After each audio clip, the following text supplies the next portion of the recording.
Hello दोस्तों, आज हम लोग भारत के संविधान यानी इंडियन पॉलिटी के विषय में पार्ट भारतीय कार्यपालिका संघीय कार्यपालिका के विषय में जानेंगे, जिसमें हम कुछ महत्वपूर्ण बहुविकल्पीय प्रश्नों की एक श्रृंखला लेकर आपके समक्ष उपस्थित हुए हैं। यदि अभी तक हमारा चैनल आपने सब्सक्राइब न किया हो तो कृपया KDGS पॉइंट सब्सक्राइब कर लें, जिससे और बेल आइकॉन प्रेस कर लें, जिससे अगले वीडियो की जानकारी आप तक यथासमय पहुंच सके। धन्यवाद। अब हम पहला प्रश्न शुरू करते हैं। तो निम्नांकित में से किस प्रकार के प्राधिकार भारत के राष्ट्रपति को प्राप्त हैं? वास्तविक और लोकप्रिय, औपचारिक और विधिक, राजनीतिक और नाम मात्र, या संवैधानिक और नाम मात्र। नीचे दिए गए कूटों से सही उत्तर का चयन करें। तो पहले प्रश्न में सही विकल्प हो जाएगा ऑप्शन बी। दूसरा व तीसरा बिंदु यहाँ पर सही दिया गया है कि औपचारिक और विधिक तथा राजनीतिक और नाम मात्र ये राष्ट्रपति को प्राप्त प्राधिकार है भारत के। तो राष्ट्रपति को किस प्रकार का प्राधिकार प्राप्त है? औपचारिक और विधिक तथा राजनीतिक और नाम मात्र का। दूसरा व तीसरा विकल्प जो कि ऑप्शन बी में दिया गया है सही हो जाएगा। अगला प्रश्न है, संविधान के निम्नलिखित अनुच्छेदों में से किस एक के अंतर्गत संघ की कार्यपालिका शक्तियां राष्ट्रपति में निहित हैं? अनुच्छेद 51, 52, 53 या 54। तो इसमें सही विकल्प हो जाएगा ऑप्शन सी। अनुच्छेद 53 के अंतर्गत शक्तियां, कार्यपालिकीय शक्तियां प्राप्त हैं किसको? राष्ट्रपति को। संघ की कार्यपालिकीय शक्तियां राष्ट्रपति को प्राप्त हैं अनुच्छेद 53 के अंतर्गत। दूसरे का सी। अगला विकल्प है, अब अगला प्रश्न है, कथन ए रक्षा बलों का सर्वोच्च कमांडर राष्ट्रपति में निहित है। कारण इसका दिया गया है, प्रधान सेनापति की हैसियत से राष्ट्रपति की शक्तियां विधायी नियंत्रण से स्वतंत्र हैं। नीचे दिए गए कूट से सही उत्तर का चयन करें। ए तथा आर दोनों सही हैं क्या? और आर ए की सही व्याख्या करता है? या ए तथा आर दोनों सही हैं परंतु आर ए की सही व्याख्या नहीं करता? और ऑप्शन सी, ए सही है परंतु आर गलत है। तो यहाँ पर ऑप्शन सी सही हो जाएगा। इस प्रश्न में ए सही है, आर गलत है। तो कथन ए सही है और कारण जो इसका दिया गया है आर, वो गलत दिया गया है। अगला क्वेश्चन है, भारतीय संविधान भारत के राष्ट्रपति को अधिकार नहीं देता है प्रधानमंत्री की नियुक्ति का, राज्यों के मुख्यमंत्री की नियुक्ति का, या रक्षा बलों का सर्वोच्च कमांडर होने का, या देश के किसी भाग में आपातकालीन स्थिति लागू करने का। तो इसमें सही उत्तर होगा ऑप्शन बी, राज्यों के मुख्यमंत्री की नियुक्ति का अधिकार राष्ट्रपति को प्राप्त नहीं है। तो ये किसको प्राप्त है? तो ये राज्यपाल को प्राप्त है। अगला क्वेश्चन है, नीचे दो वक्तव्य दिए गए हैं। कथन ए जिसमें राष्ट्रपति संसद का भाग है। कारण आर, संसद के दोनों सदनों द्वारा पारित विधेयक बिना राष्ट्रपति की स्वीकृति के कानून नहीं बन सकता है। तो इसमें कौन सा कथन कारण उपर्युक्त के संदर्भ में सही हो जाएगा? तो ये प्रश्न संख्या 5 है आपके समक्ष। तो इसमें सही उत्तर होगा ऑप्शन ए। ए तथा आर दोनों सही हैं तथा आर जो है ए की सही व्याख्या भी करता है। यहाँ कथन और कारण दोनों सही हैं और एक दूसरे की व्याख्या भी करते हैं। अगला क्वेश्चन है, भारत के राष्ट्रपति की शक्तियों के बारे में निम्नांकित में कौन एक सही नहीं है? राष्ट्रपति को सर्वोच्च न्यायालय के परामर्श को स्वीकार करना चाहिए। आपातकालीन शक्तियाँ, राज्यों में राष्ट्रपति शासन को आगे बढ़ाने की शक्ति। राष्ट्रपति सर्वोच्च न्यायालय के परामर्श को स्वीकार अथवा अस्वीकार कर सकता है। तो इसमें सही उत्तर हो जाएगा ऑप्शन ए, राष्ट्रपति को सर्वोच्च न्यायालय के परामर्श को स्वीकार करना चाहिए। ऑप्शन ए सही उत्तर होगा। अगला प्रश्न है, नीचे दो वक्तव्य दिए गए हैं। कथन ए, संघ की कार्यपालिकीय शक्तियां भारत के राष्ट्रपति में निहित हैं। कारण दिया गया है इसका, कार्यपालिका शक्तियां सरकार का व्यवसाय चलाने से संबंधित हैं। उपर्युक्त के संदर्भ में निम्न में से कौन सा एक कथन, कौन सा एक तथ्य सही है?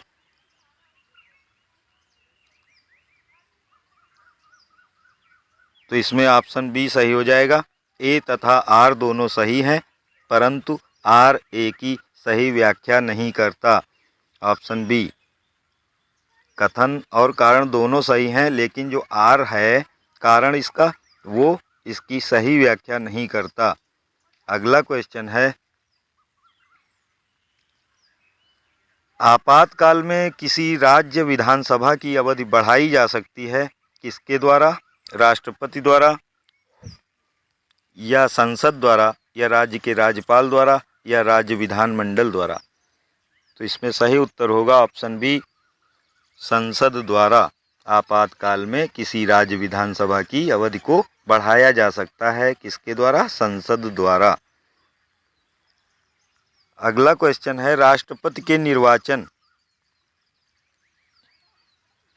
राष्ट्रपति के निर्वाचन में राज्य का मुख्यमंत्री मतदान करने के लिए पात्र नहीं होता है यदि वह स्वयं प्रत्याशी होता है, उसे राज्य विधानमंडल के निचले सदन में अपना बहुमत सिद्ध करना शेष हो, या वह राज्य विधानमंडल में उच्च सदन का सदस्य हो, अथवा वह राज्य विधानमंडल में निम्न सदन का सदस्य हो। तो इसमें सही उत्तर हो जाएगा ऑप्शन सी, वह राज्य विधानमंडल में उच्च सदन का सदस्य हो। अगला क्वेश्चन है, भारत में राष्ट्रपति के चुनाव के लिए चुनाव मंडल के सदस्य होते हैं। लोकसभा के चुने हुए सदस्य, या राज्यसभा के चुने हुए सदस्य, अथवा राज्य विधानसभा के चुने हुए सदस्य, या राज्य विधान परिषद के चुने हुए सदस्य। तो इसमें सही उत्तर हो जाएगा ऑप्शन सी, पहला, दूसरा एवं तीसरा तथ्य जो ऊपर दिए गए हैं ये सही हो जाएंगे। पहला, दूसरा, तीसरा, यानी लोकसभा के चुने हुए सदस्य। भारत में राष्ट्रपति के चुनाव के लिए चुनाव मंडल के सदस्य कौन कौन से होते हैं?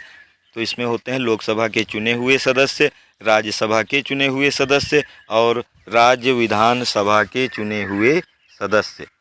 तो ऑप्शन सी यहाँ सही होगा।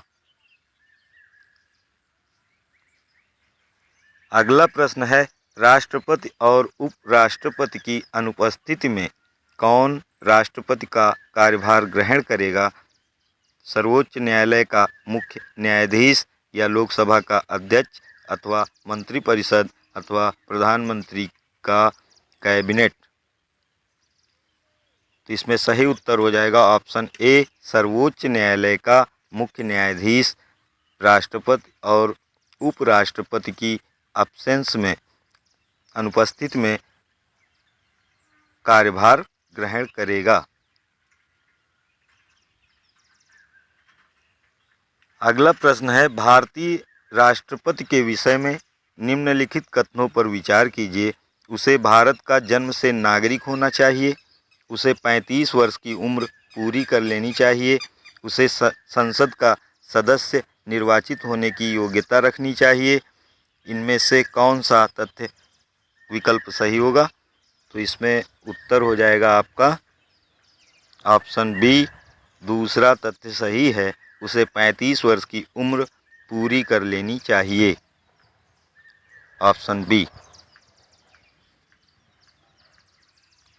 अगला प्रश्न है, अगर भारत के राष्ट्रपति के चुनाव में कोई विवाद है तो उस विवाद को सौंपा जा सकता है किसके पास?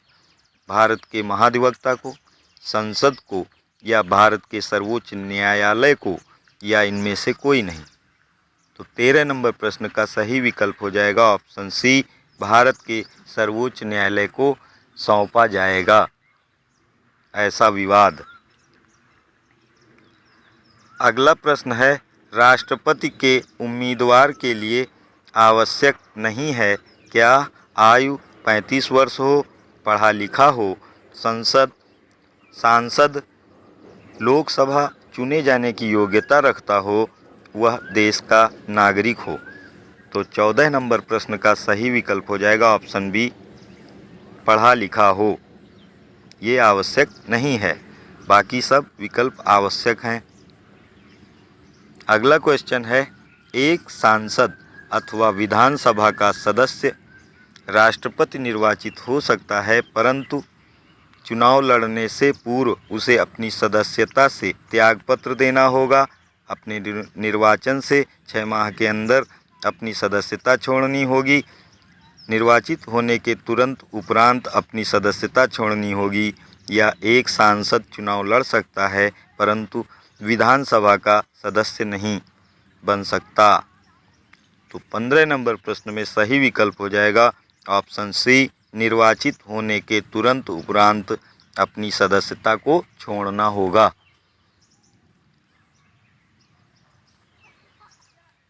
अगला प्रश्न है, भारत के राष्ट्रपति चुने जाते हैं केवल राज्य के सदस्यों द्वारा, केवल लोकसभा के सदस्यों द्वारा, या केवल राज्यों के विधानसभाओं और लोकसभा के सदस्यों द्वारा, या राज्यसभा और लोकसभा व राज्यों की विधानसभाओं के निर्वाचित सदस्यों द्वारा। तो इसमें सही विकल्प ऑप्शन डी हो जाएगा, राज्यसभा, लोकसभा और राज्यों की विधानसभाओं के निर्वाचित सदस्यों द्वारा भारत के राष्ट्रपति को चुना जाता है।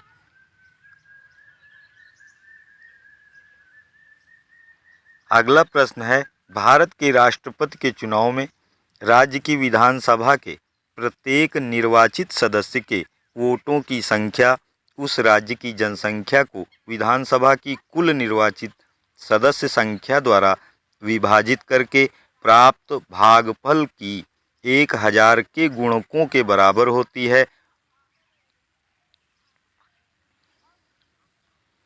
इस स्थिति में जनसंख्या से तात्पर्य किस वर्ष की जनगणना द्वारा यथा अभिनिश्चित जनसंख्या से है। तो ये है ऑप्शन सी, 1971 की जनगणना से संबंधित है। उपरोक्त आंकड़ा जो मानक लिया गया है ये अभी 1971 की जनगणना के आधार पर लागू किया गया है। अगला प्रश्न है, जब केंद्रीय मंत्रिमंडल ने वर्ष 2002 में चुनावी सुधारों पर एक अध्यादेश में बिना किसी बदलाव के उसे राष्ट्रपति को वापस भेज दिया था, तब राष्ट्रपति ने भारतीय संविधान के कौन से अनुच्छेद के अंतर्गत उसे अपनी सहमति दी थी। तो ये दी थी अनुच्छेद 123 के अंतर्गत, ऑप्शन सी। अगला प्रश्न है, यदि भारत के राष्ट्रपति का पद रिक्त हो जाए और कोई उपराष्ट्रपति भी ना हो तब निम्न में से कौन कार्यवाहक राष्ट्रपति होगा। तो 19 नंबर प्रश्न में सही विकल्प हो जाएगा ऑप्शन डी, सर्वोच्च न्यायालय का मुख्य न्यायाधीश कार्यवाहक राष्ट्रपति होगा।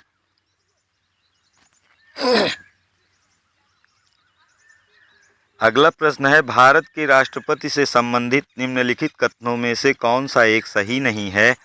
वह संसद का एक संगठक भाग है, वह दोनों सदनों में चर्चा में भाग लेता है, वह प्रत्येक वर्ष दोनों सदनों की संयुक्त बैठक को संबोधित करता है, वह किन्हीं परिस्थितियों में अध्यादेश लागू कर सकता है। तो 20 नंबर प्रश्न में सही विकल्प हो जाएगा ऑप्शन ए, वह संसद का एक संघटक भाग है। ऑप्शन ए सही नहीं है, बाकी सभी बी सी डी विकल्प में जो तथ्य दिए गए हैं वो बिल्कुल सही हैं कि वह यानी वह मतलब राष्ट्रपति दोनों सदनों में चर्चा में भाग लेता है। वह प्रत्येक वर्ष दोनों सदनों की संयुक्त बैठक को संबोधित करता है। वह किन्हीं परिस्थितियों में अध्यादेश लागू कर सकता है। तो यहाँ पे ये तीनों विकल्प सही दिए गए हैं, लेकिन ऑप्शन ए इस प्रश्न के अनुसार गलत दिया गया है। अगला प्रश्न है, भारत में राष्ट्रपति का चुनाव किया जाता है प्रत्यक्ष निर्वाचन द्वारा, एकल संक्रमणीय मत प्रणाली द्वारा या आनुपातिक मत प्रणाली द्वारा या फिर खुला बैलेट प्रणाली द्वारा। तो 21 नंबर प्रश्न में सही विकल्प हो जाएगा ऑप्शन बी, एकल संक्रमणीय मत प्रणाली द्वारा भारत में राष्ट्रपति का चुनाव किया जाता है।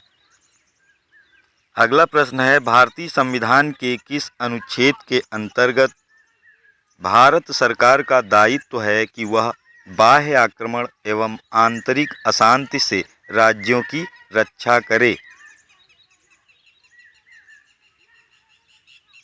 तो इसमें सही विकल्प हो जाएगा अनुच्छेद 352 के अंतर्गत ऑप्शन सी। अगला प्रश्न है, आपातकाल की घोषणा को स्वीकृति हेतु संसद के समक्ष रखा जाना आवश्यक है 1 माह के अंदर, 2 माह के अंदर, 6 माह के अंदर या 1 वर्ष के अंदर। तो 23 नंबर प्रश्न में सही विकल्प हो जाएगा ऑप्शन ए, 1 माह के अंदर रखा जाना आवश्यक है। क्या रखा जाना आवश्यक है? आपातकाल की घोषणा को स्वीकृति हेतु संसद के समक्ष रखा जाना आवश्यक है। कितने माह के अंदर? 1 माह के अंदर। 23 का उत्तर हो जाएगा 1 माह के अंदर, ऑप्शन ए। अगला प्रश्न है, भारत में वित्तीय आपातकाल की घोषणा आज तक कितनी बार की गई है? 5 बार, 4 बार, 1 बार या कभी नहीं। तो 24 नंबर प्रश्न में विकल्प हो जाएगा ऑप्शन डी, कभी नहीं। यानी आज तक वित्तीय आपातकाल की घोषणा भारत में नहीं की गई है। अगला प्रश्न है, निम्नलिखित में से राष्ट्रपति किसकी नियुक्ति करता है? भारत के महान्यायवादी की, नियंत्रक एवं महालेखा परीक्षक की, एक राज्य के राज्यपाल की या उपरोक्त सभी की। तो 25 नंबर प्रश्न में सही विकल्प हो जाएगा ऑप्शन डी, उपरोक्त सभी की नियुक्ति भारत का राष्ट्रपति ही करता है, ऑप्शन डी। अगला प्रश्न है, राष्ट्रपति 5 वर्ष तक अपने पद पर रहता है अपने निर्वाचन की तारीख से या संसद द्वारा निर्धारित तिथि से या अपने पद ग्रहण के दिन से अथवा निर्वाचन आयोग द्वारा घोषित तिथि से। तो इसमें सही उत्तर हो जाएगा ऑप्शन सी, अपने पद ग्रहण के दिन से राष्ट्रपति 5 वर्ष तक अपने पद पर रहता है। 26 का सी विकल्प हो जाएगा। अगला प्रश्न है कथन कारण से संबंधित। कथन दिया गया है, अपने कार्यकाल के दौरान भारत के राष्ट्रपति के विरुद्ध किसी भी न्यायालय में मुकदमा नहीं चलाया जा सकता। कारण है इसका ये कि राष्ट्रपति का पद संविधान के ऊपर होता है। तो इसमें कथन सही है परंतु कारण गलत दिया गया है, ऑप्शन सी। इसका उत्तर हो जाएगा ऑप्शन सी। कथन यहाँ पर सही दिया गया है किंतु ये जो कारण दिया गया है कि राष्ट्रपति का पद संविधान के ऊपर होता है, तो ये यहाँ पर गलत तथ्य दिया गया है, इसलिए उत्तर इसका सी हो जाएगा।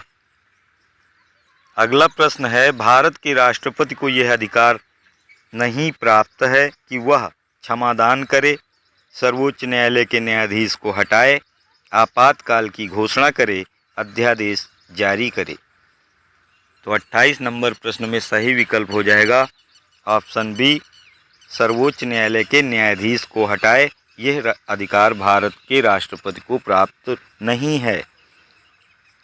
बाकी क्षमादान करने का अधिकार राष्ट्रपति को प्राप्त है, आपातकाल की घोषणा करने का और अध्यादेश जारी करने का अधिकार भारत के राष्ट्रपति को मिला हुआ है, किंतु सर्वोच्च न्यायालय के न्यायाधीश को हटाए जाने के संबंध का अधिकार भारत के राष्ट्रपति के पास नहीं है।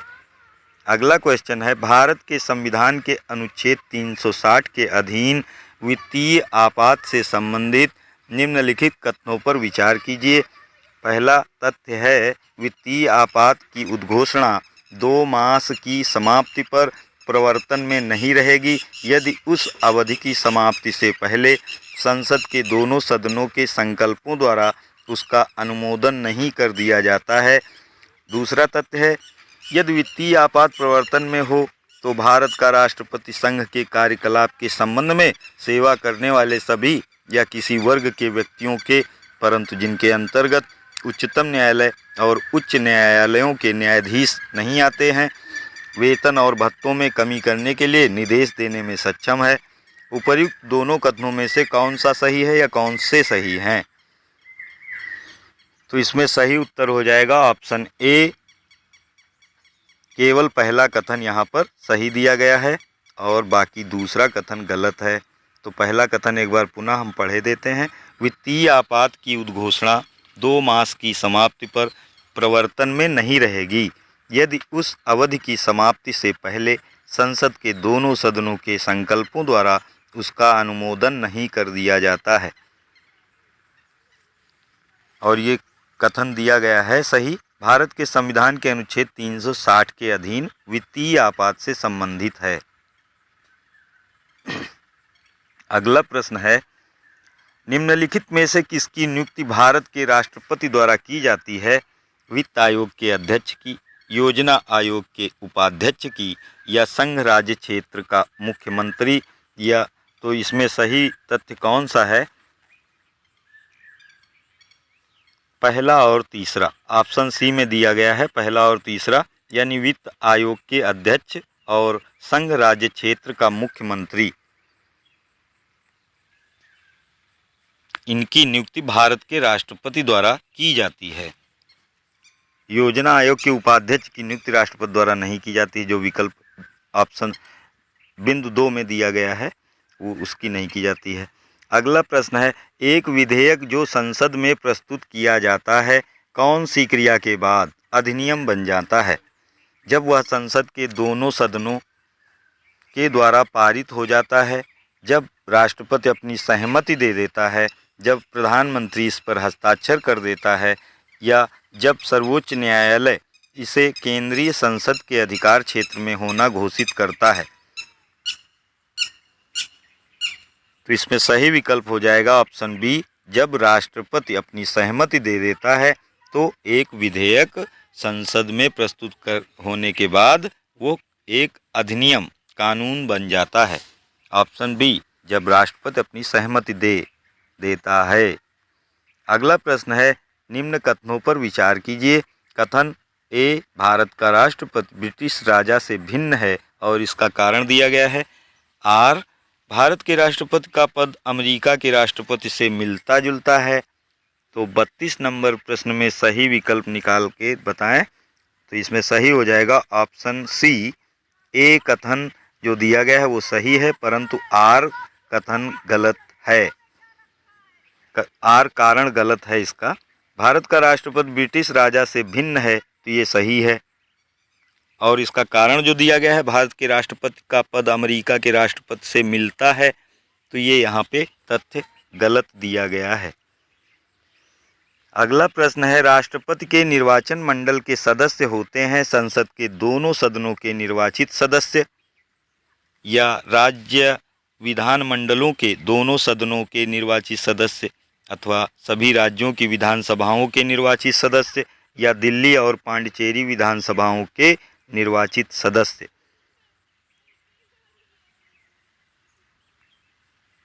तो इसमें सही विकल्प हो जाएगा ऑप्शन डी, पहला तीसरा चौथा विकल्प। तथ्य यहाँ पे सही दिया गया है, पहला तीसरा चौथा, यानी संसद के दोनों सदनों के निर्वाचित सदस्य राष्ट्रपति की निर्वाचन मंडल के सदस्य होंगे, और तीसरा वाला भी है सभी राज्यों की विधानसभाओं के निर्वाचित सदस्य होंगे, तथा चौथा वाला दिल्ली और पांडिचेरी विधानसभाओं के निर्वाचित सदस्यों को राष्ट्रपति के निर्वाचन मंडल में भाग लेने की अनुमति दी गई है। या ये भाग लेते हैं। अगला प्रश्न है, यदि मृत्यु त्याग पत्र अथवा हटाए जाने की स्थिति में भारत के राष्ट्रपति का पद रिक्त हो जाए तो उस पद का कार्यभार कौन संभालेगा? प्रधानमंत्री, सुप्रीम कोर्ट का मुख्य न्यायाधीश या उपराष्ट्रपति अथवा उपर्युक्त में से कोई नहीं।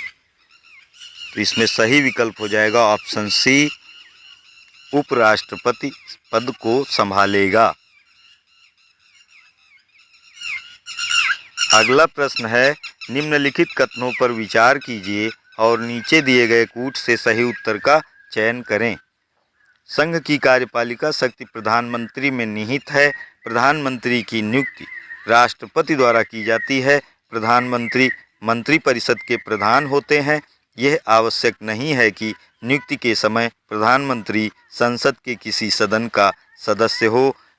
तो इसका कूट के माध्यम से उत्तर निकालना है। तो ये प्रश्न संख्या है आपके समक्ष 35। तो इसमें सही विकल्प हो जाएगा ऑप्शन दूसरा, तीसरा और चौथा कथन। यहाँ पे सही बिंदु दिया गया है, दूसरा, तीसरा, चौथा। दूसरा, तीसरा, चौथा। तो इसमें प्रधानमंत्री की नियुक्ति राष्ट्रपति द्वारा की जाती है, बिल्कुल सही है। प्रधानमंत्री मंत्रिपरिषद के प्रधान होते हैं, ये भी कथन सही है। और यह आवश्यक नहीं है कि नियुक्ति के समय प्रधानमंत्री संसद के किसी सदन का सदस्य हो। तो ये भी तथ्य यहाँ पे सही दिया गया है। अगला क्वेश्चन है, भारत का राष्ट्रपति आपातकाल की घोषणा कर सकता है यदि खतरा है बाहरी आक्रमण या बाह्य आक्रमण का, या आंतरिक अशांति का, या सशस्त्र विद्रोह का, या सांप्रदायिक संघर्ष का। अध्योर ऊपर लिखित कूट से सही उत्तर का चयन कीजिए। नीचे लिखे कूट से सही उत्तर का चयन कीजिए। केवल पहला, दूसरा, दूसरा, तीसरा या तीसरा, चौथा कथन या पहला और तीसरा कथन, इसमें कौन सा सही होगा? प्रश्न संख्या 36। तो इसमें सही विकल्प हो जाएगा ऑप्शन डी, पहला एवं तीसरा। भारत का राष्ट्रपति आपातकाल की घोषणा कर सकता है बाहरी आक्रमण की स्थिति में। और तीसरा बिंदु, सशस्त्र विद्रोह की स्थिति में। ये दो बिंदु हैं, बाहरी आक्रमण और सशस्त्र विद्रोह, जिनकी स्थिति होने पर राष्ट्रपति आपातकाल की घोषणा कर सकता है।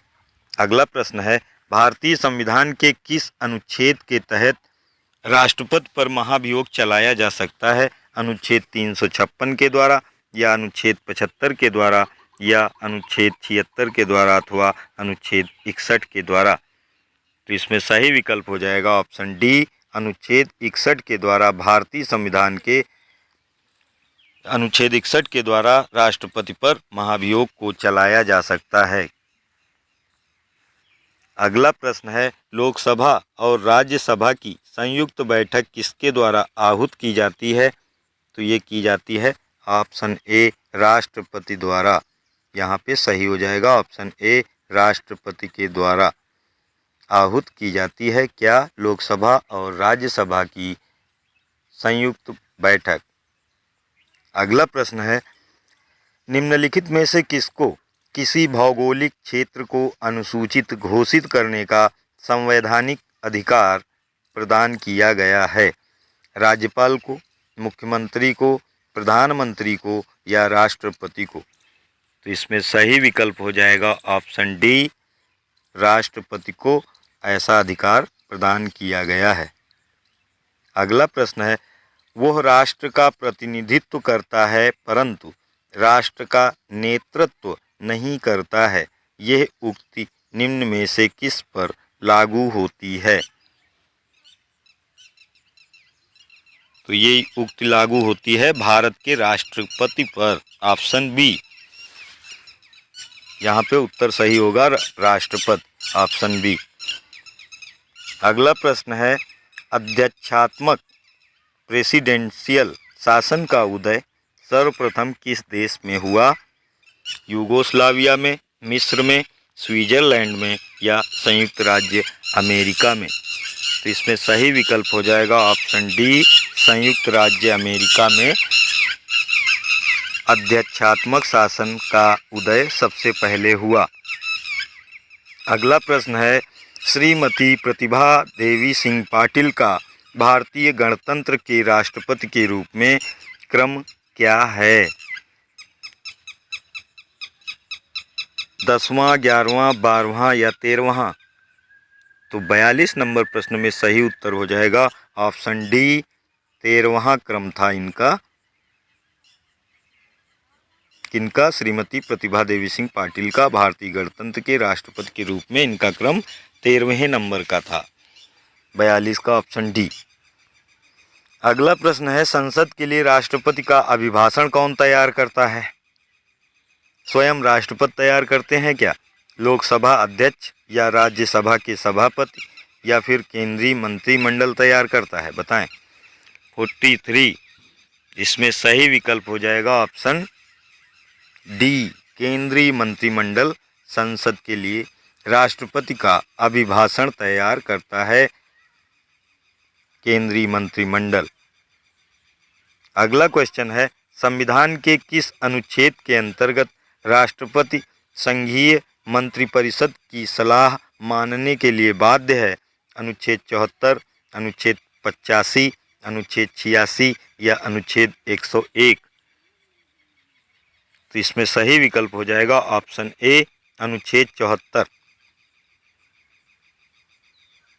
अगला प्रश्न है, राष्ट्रपति को लोकसभा में किन 2 सदस्यों को मनोनीत करने का अधिकार है? अल्पसंख्यकों को, एंग्लो इंडियन को, विशिष्ट क्षेत्र के व्यक्ति को या राष्ट्रपति की इच्छा पर निर्भर है? तो इसमें सही विकल्प होगा ऑप्शन बी, एंग्लो इंडियन को। अगला प्रश्न है, अध्यादेश जारी करने का अधिकार राष्ट्रपति का कौन सा अधिकार है? विधायी अधिकार, प्रशासनिक अधिकार, न्यायिक अधिकार या फिर व्यक्तिक अधिकार? तो 46 नंबर प्रश्न का सही विकल्प हो जाएगा ऑप्शन ए, एक विधायी अधिकार है। अध्यादेश जारी करने का अधिकार राष्ट्रपति का किस प्रकार का अधिकार है? तो ये एक विधायी अधिकार है, ऑप्शन ए। अगला प्रश्न है, भारत के राष्ट्रपति के पास कौन सी वीटो शक्तियां हैं? पूर्ण वीटो, पॉकेट वीटो, निलंबित वीटो या उपरोक्त सभी? तो 47 नंबर प्रश्न में सही विकल्प हो जाएगा उपरोक्त सभी। भारत के राष्ट्रपति के पास 3 प्रकार की वीटो पावर की शक्तियां होती हैं। एक तो होती है पूर्ण veto, absolute veto, pocket veto या फिर निलंबित वीटो। ये 3 अलग अलग प्रकार की शक्तियां हैं वीटो पावर से संबंधित भारत के राष्ट्रपति के पास। इसमें पॉकेट वीटो यानी जेबी वीटो का प्रयोग एक बार राजीव गांधी प्रधानमंत्री जब थे उनके कार्यकाल में के दौरान ज्ञानी जैल सिंह जो राष्ट्रपति थे उन्होंने पॉकेट वीटो या जेबी वीटो का प्रयोग किया था भारतीय डाक से संबंधित एक विधेयक के संबंध में। अगला प्रश्न है, किन किन परिस्थितियों में राष्ट्रपति संसद का संयुक्त अधिवेशन आहूत कर सकते हैं? एक सदन द्वारा पारित विधेयक को दूसरे सदन द्वारा रद्द कर देना, एक सदन द्वारा विधेयक में प्रस्तावित संशोधन दूसरे सदन द्वारा स्वीकार न किया जाना, एक सदन द्वारा विधेयक की प्राप्ति के 6 माह तक कोई कार्यवाही न करना, उपर्युक्त सभी परिस्थितियों में। तो 48 नंबर प्रश्न का सही विकल्प हो जाएगा ऑप्शन डी, उपर्युक्त सभी परिस्थितियों में।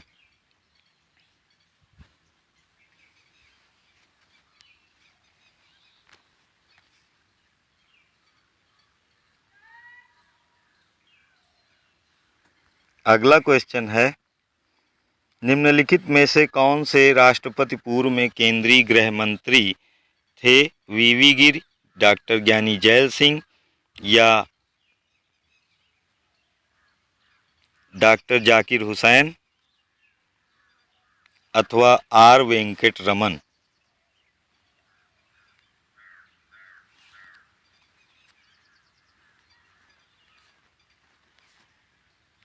तो इसमें सही उत्तर बताना है कि कौन से थे। 49 में सही उत्तर हो जाएगा ऑप्शन बी, डॉक्टर ज्ञानी जैल सिंह।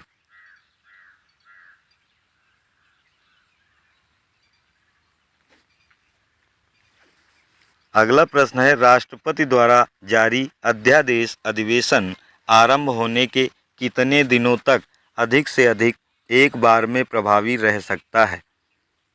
तो 50 नंबर प्रश्न में सही विकल्प हो जाएगा ऑप्शन बी, 6 सप्ताह तक प्रभावी रह सकता है। अगला प्रश्न है, राष्ट्रपति अपनी क्षमादान शक्ति का प्रयोग निम्न में से किस प्रकार के दंड के मामले में कर सकता है? मृत्युदंड के मामले में, सैनिक अदालत द्वारा दिए गए दंड के मामले में, या ऐसे मामलों में दिए गए दंड पर जो संघीय कार्यपालिका के क्षेत्राधिकार के अंतर्गत आते हों, या उपरोक्त सभी। 51 नंबर प्रश्न में सही विकल्प हो जाएगा उपरोक्त सभी। अगला क्वेश्चन है, निम्न में से कौन सा संवैधानिक विशेषाधिकार राष्ट्रपति का नहीं है? तो साधारण बिल को पुनर्विचार हेतु लौटाना, वित्तीय बिल को पुनर्विचार हेतु लौटाना, या लोकसभा को भंग करना, या प्रधानमंत्री की नियुक्ति करने का विशेषाधिकार। तो इसमें सही विकल्प होगा वित्तीय बिल को पुनर्विचार हेतु लौटाना। ये राष्ट्रपति का विशेषाधिकार नहीं है। अगला क्वेश्चन है, भारतीय संविधान के अनुच्छेद 352 के अनुसार राष्ट्रीय आपात की घोषणा निम्नलिखित में से किन परिस्थितियों में की जा सकती है? संवैधानिक मशीनरी की विफलता, आक्रमण, आंतरिक अशांति, युद्ध, बाह्य आक्रमण अथवा सशस्त्र विद्रोह। तो इसमें सही विकल्प होगा ऑप्शन डी, युद्ध, बाह्य आक्रमण अथवा सशस्त्र विद्रोह। ये भारतीय संविधान के अनुच्छेद 352 के अनुसार राष्ट्रीय आपात की घोषणा से संबंधित तथ्य हैं। कौन कौन से? युद्ध, बाह्य आक्रमण तथा सशस्त्र विद्रोह। अगला प्रश्न है, राष्ट्रीय आपातकाल में लोकसभा की अवधि नहीं बढ़ाई जा सकती है, जब तक आपातकाल रहे तब तक के लिए बढ़ाई जा सकती है, या केवल 1 वर्ष के लिए बढ़ाई जा सकती है, अथवा आपातकाल की समाप्ति तक बढ़ाई जा सकती है, लेकिन एक समय में केवल 1 वर्ष के लिए ही बढ़ाई जा सकती है। लोकसभा की अवधि के विषय में पूछा गया है, वो भी कब? जब राष्ट्रीय आपात लगा हो तब। तो 54 में सही विकल्प हो जाएगा ऑप्शन डी, आपातकाल की समाप्ति तक बढ़ाई जा सकती है, लेकिन एक समय में केवल 1 वर्ष के लिए ही ये समयकाल बढ़ाया जा सकता है। अगला प्रश्न है, संविधान असाधारण परिस्थितियों में राष्ट्रपति को राज्यपाल के कृत्यों के निर्वहन हेतु उपबंध कर सकता है। तो इसमें सही विकल्प हो जाएगा ऑप्शन ए, अनुच्छेद 160। अगला प्रश्न है, कौन सा कथन असत्य है? राष्ट्रपति पद के लिए प्रत्याशी की आयु कम से कम 35 वर्ष होनी चाहिए। उपराष्ट्रपति राज्यसभा का सभापति बनता है। उपराष्ट्रपति का चुनाव भारत का राष्ट्रपति करता है, या भारत के प्रथम राष्ट्रपति डॉक्टर राजेंद्र प्रसाद थे। इसमें कौन सा कथन असत्य है? तो इसमें विकल्प के अनुसार उपराष्ट्रपति का चुनाव भारत का राष्ट्रपति करता है, ये कथन यहाँ पर असत्य दिया गया है, ऑप्शन सी वाला। बाकी सब कथन सही हैं ऑप्शन सी को छोड़कर। तो उत्तर हो जाएगा ऑप्शन सी इस प्रश्न का। अगला प्रश्न है, राष्ट्रपति लोकसभा को कब भंग कर सकता है? भारत के प्रधान न्यायाधीश की अनुशंसा पर, लोकसभा की अनुशंसा पर, केंद्रीय मंत्रिमंडल की अनुशंसा पर, या राज्यसभा की अनुशंसा पर? बताएं। 57 इसमें सही विकल्प हो जाएगा ऑप्शन सी, केंद्रीय मंत्रिमंडल की अनुशंसा पर राष्ट्रपति लोकसभा को भंग कर सकते हैं। अगला प्रश्न है, संविधान के उल्लंघन के आधार पर राष्ट्रपति के विरुद्ध किसके द्वारा महाभियोग लगाया जा सकता है?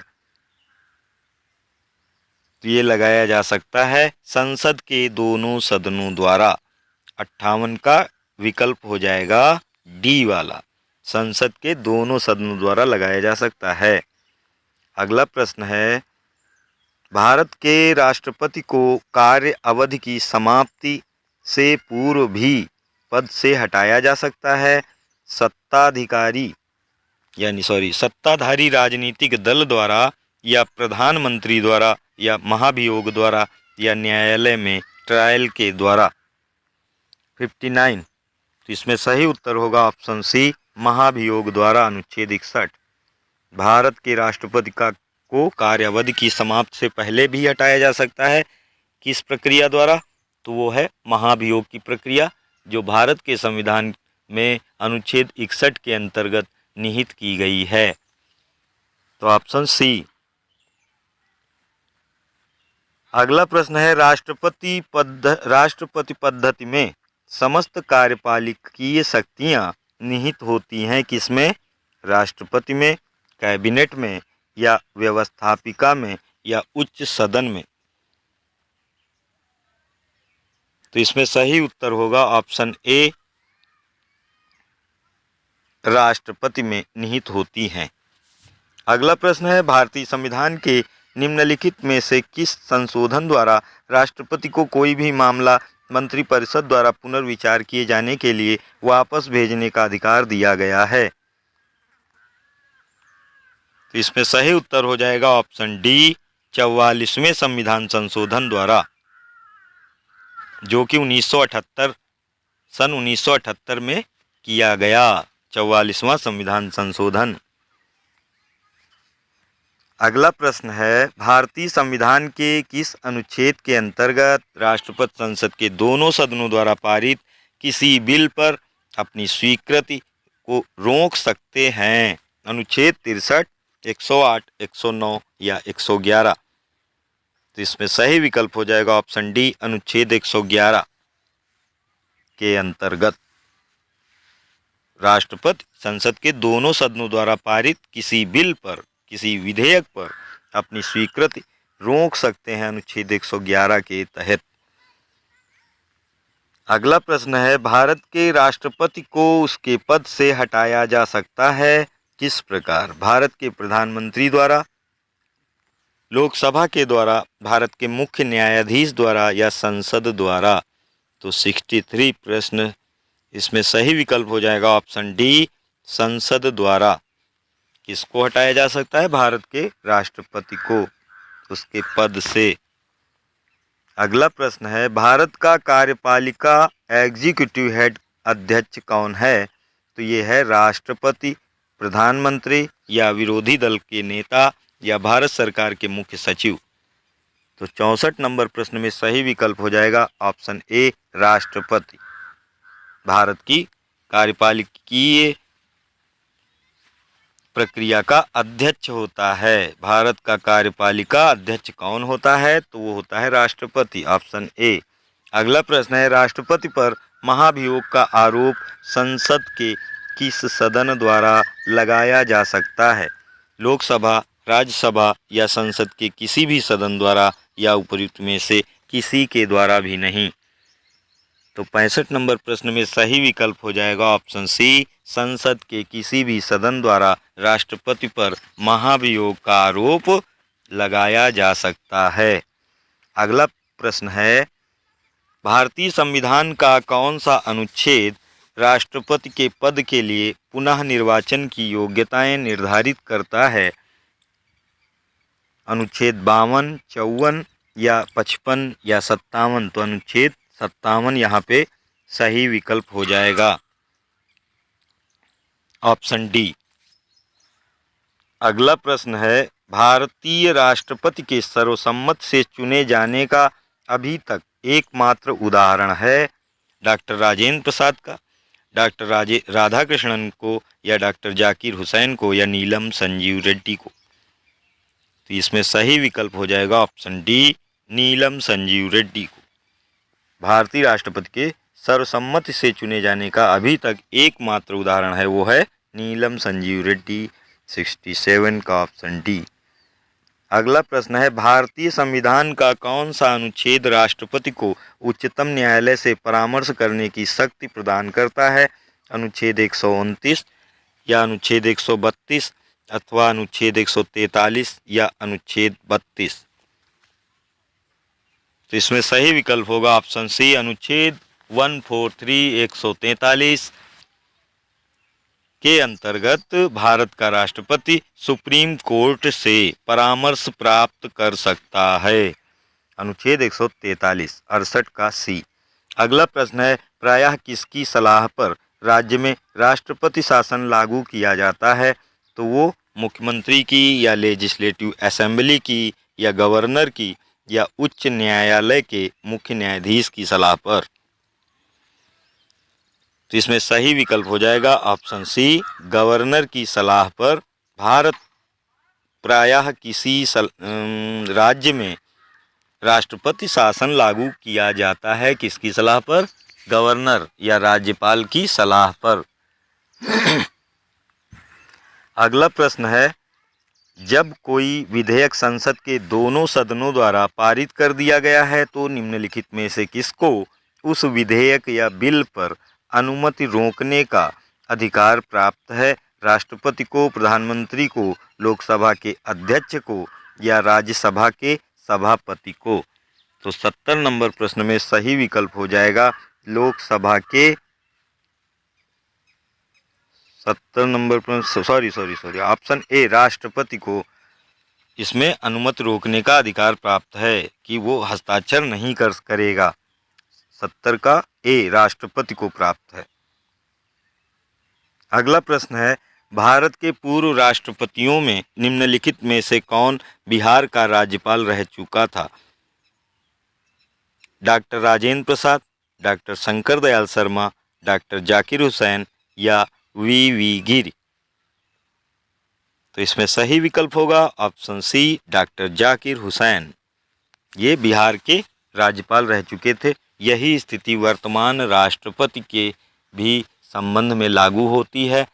डॉक्टर रामनाथ कोविंद जी के निम्न में से कौन राष्ट्रपति होने के पूर्व भारत के उपराष्ट्रपति पद पर आसीन नहीं रहा?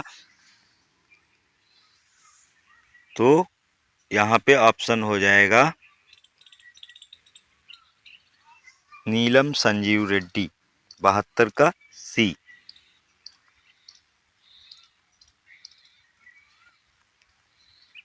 अगला क्वेश्चन है, भारत के किस राष्ट्रपति को मिसाइल मैन की संज्ञा दी जाती है? डॉक्टर राधाकृष्णन को या डॉक्टर APJ अब्दुल कलाम को या डॉक्टर शंकर दयाल शर्मा को या फिर उपर्युक्त में से किसी को भी नहीं? तो 73 नंबर प्रश्न में सही विकल्प हो जाएगा ऑप्शन बी, डॉक्टर अबुल फकीर जैनुलाब्दीन अब्दुल कलाम। डॉक्टर APJ अब्दुल कलाम साहब को मिसाइल मैन की संज्ञा दी जाती है। अगला क्वेश्चन है, स्वतंत्र भारत के प्रथम राष्ट्रपति थे उत्तर प्रदेश से, आंध्र प्रदेश से, बिहार से या तमिलनाडु से? तो इसमें सही उत्तर होगा ऑप्शन सी, बिहार से। इनका नाम क्या था? तो था डॉक्टर राजेंद्र प्रसाद। ये कहाँ से थे? बिहार से थे। अगला प्रश्न है, भारतीय संसद का संयुक्त अधिवेशन निम्नलिखित में से कौन एक व्यक्ति बुला सकता है? तो वो है कौन? 75 का ऑप्शन ए, राष्ट्रपति। अगला प्रश्न है, भारतीय संविधान के किस अनुच्छेद के अंतर्गत किसी राज्य में राष्ट्रपति शासन लागू किया जा सकता है? 370, 368 या 356 या 352? किसके अंतर्गत? तो यह अनुच्छेद है 356, जिसके अंतर्गत किसी राज्य में राष्ट्रपति शासन को लागू किया जा सकता है, अनुच्छेद 356 के तहत। अगला प्रश्न है, भारत में राष्ट्रपति की मृत्यु, पद त्याग अथवा हटाए जाने पर पद में हुई रिक्तता को भरने की समय सीमा क्या है? तो ये है 6 माह, ऑप्शन डी। 6 माह के अंदर उस पद को भरना आवश्यक है। अगला क्वेश्चन है, निम्न में से किस अनुच्छेद के अंतर्गत भारत के राष्ट्रपति मूल अधिकारों के कार्यान्वयन को स्थगित कर सकते हैं? अनुच्छेद 20 एवं 21 के अतिरिक्त, पूछा गया है कि ये 20-21 अनुच्छेद को छोड़कर किसके अंतर्गत कार्यान्वित कर सकते हैं मूल अधिकारों को? कौन? भारत के राष्ट्रपति। तो 78 नंबर प्रश्न में सही विकल्प हो जाएगा ऑप्शन बी, अनुच्छेद 359 के अंतर्गत। ऑप्शन बी, अनुच्छेद 359, अनुच्छेद 359 के अंतर्गत भारत के राष्ट्रपति मूल अधिकारों के कार्यान्वयन को स्थगित कर सकते हैं। केवल 20 अनुच्छेद 20 और 21 को नहीं कर सकते, वो स्वतः समाप्त होते हैं। निम्न में से कौन असंगत है? राजेंद्र प्रसाद, राधाकृष्णन, जाकिर हुसैन या जवाहरलाल नेहरू? इसमें असंगत व्यक्ति कौन सा है जो एक ग्रुप नहीं बना रहा? 79। इसमें ऑप्शन डी, जवाहरलाल नेहरू प्रधानमंत्री से संबंधित हैं, के पद से संबंधित हैं, जबकि राजेंद्र प्रसाद, राधाकृष्णन, जाकिर हुसैन ये कहीं ना कहीं राष्ट्रपति उपराष्ट्रपति बन चुके हैं। अच्छा, अगला प्रश्न है, निम्न में से भारत का राष्ट्रपति किसकी नियुक्ति नहीं करता? उपराष्ट्रपति की, प्रधानमंत्री की, राज्यपाल की या मुख्य निर्वाचन आयुक्त की? तो 80 नंबर प्रश्न में सही विकल्प हो जाएगा ऑप्शन ए, उपराष्ट्रपति की नियुक्ति नहीं करता। कौन? भारत का राष्ट्रपति। फिर अगला क्वेश्चन है, भारतीय संविधान में केंद्रीय सरकार की अधिशासी शक्तियों को किसमें निहित किया गया है? तो ये किया गया है भारत के राष्ट्रपति में। भारतीय संविधान में केंद्रीय सरकार की अधिशासी शक्तियों को निहित किया गया है भारत के राष्ट्रपति में।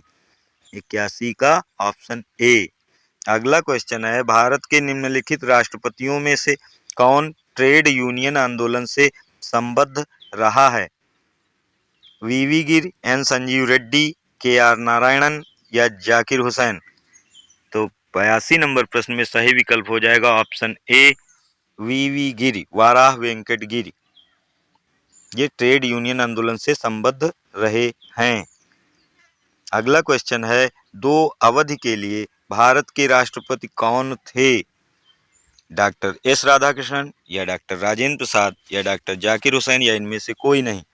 तो 83 नंबर प्रश्न में सही विकल्प हो जाएगा डॉक्टर राजेंद्र प्रसाद। ये 2 अवधि के लिए भारत के राष्ट्रपति बने थे इनमें से। अगला क्वेश्चन है, भारतीय राष्ट्रपति का निर्वाचन किस प्रकार होता है? प्रत्यक्ष रूप से, राज्यसभा के सदस्यों द्वारा, लोकसभा के सदस्यों द्वारा या अप्रत्यक्ष मतदान से? तो 84 नंबर प्रश्न में सही विकल्प हो जाएगा ऑप्शन डी, अप्रत्यक्ष मतदान द्वारा भारत के राष्ट्रपति का निर्वाचन होता है। अगला क्वेश्चन है, भारत के राष्ट्रपति ने जिस एक मामले में अपने वीटो की शक्ति का प्रयोग किया था वह कौन सा था? हिंदू कोड बिल, पेप्सू विनियोग विधेयक या भारतीय डाकघर संशोधन विधेयक या दहेज प्रतिषेध विधेयक? तो इसमें सही विकल्प हो जाएगा 85 नंबर प्रश्न में ऑप्शन सी, भारतीय डाकघर संशोधन विधेयक पर राष्ट्रपति ने वीटो शक्ति का प्रयोग किया था। और ये राष्ट्रपति कौन थे? तो ये थे डॉक्टर ज्ञानी जैल सिंह। अगला प्रश्न है, राष्ट्रपति की क्षमा आदि की शक्ति एक विधायी शक्ति है क्या, या न्यायिक शक्ति है, या कार्यपालिकीय शक्ति है, या इनमें से कोई नहीं? तो 86 नंबर प्रश्न में सही विकल्प हो जाएगा ऑप्शन बी, ये एक प्रकार की न्यायिक शक्ति है। कौन सी? राष्ट्रपति की क्षमा आदि की शक्ति या क्षमा करने की शक्ति एक प्रकार की न्यायिक शक्ति है। अगला क्वेश्चन है, राष्ट्रपति राष्ट्रीय आपातकाल की घोषणा कर सकता है कब? हथियारबंद विद्रोह के आधार पर, बाह्य आक्रमण के आधार पर, युद्ध के आधार पर या ऊपर वर्णित सभी कारणों के आधार पर? तो 87 नंबर प्रश्न में सही विकल्प हो जाएगा ऑप्शन डी, उपरोक्त वर्णित सभी कारणों के आधार पर भारत का राष्ट्रपति आपातकाल की घोषणा कर सकता है। अगला क्वेश्चन है, भारतीय संविधान के अनुसार भारत के राष्ट्रपति का यह कर्तव्य है कि वे निम्नलिखित में से किसको या किनको संसद के पटल पर रखवाएं? संघ वित्त आयोग की सिफारिशों को, लोक लेखा समिति के प्रतिवेदन को, नियंत्रक महालेखा परीक्षक के प्रतिवेदन को या राष्ट्रीय अनुसूचित जाति आयोग के प्रतिवेदन को। निम्नलिखित कूटों के आधार पर उपरोक्त तथ्यों का सही विकल्प चुनना है। हाँ, तो इसमें सही विकल्प हो जाएगा ऑप्शन सी, पहला, तीसरा और चौथा बिंदु यहाँ पर सही दिया गया है। अगला क्वेश्चन है, भारत के राष्ट्रपति की अनुशंसा पर लोकसभा को भंग कर सकते हैं राज्यसभा, चुनाव आयोग, भारत के मुख्य न्यायाधीश या मंत्रिपरिषद। तो इसमें सही विकल्प हो जाएगा ऑप्शन डी, मंत्रिपरिषद।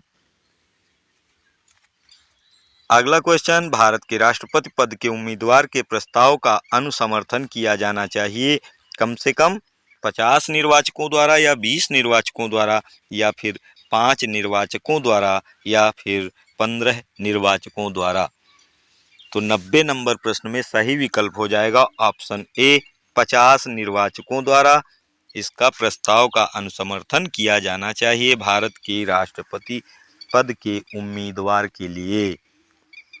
अगला क्वेश्चन है, राष्ट्रपति शासन अधिकतम लगाया जा सकता है कितने समय के लिए?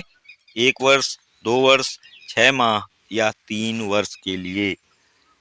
तो इसमें सही विकल्प हो जाएगा ऑप्शन डी, 3 वर्ष अधिकतम समय सीमा इसकी होगी राष्ट्रपति शासन लगाए जाने की। 3 वर्ष तक ये लगाया जा सकता है।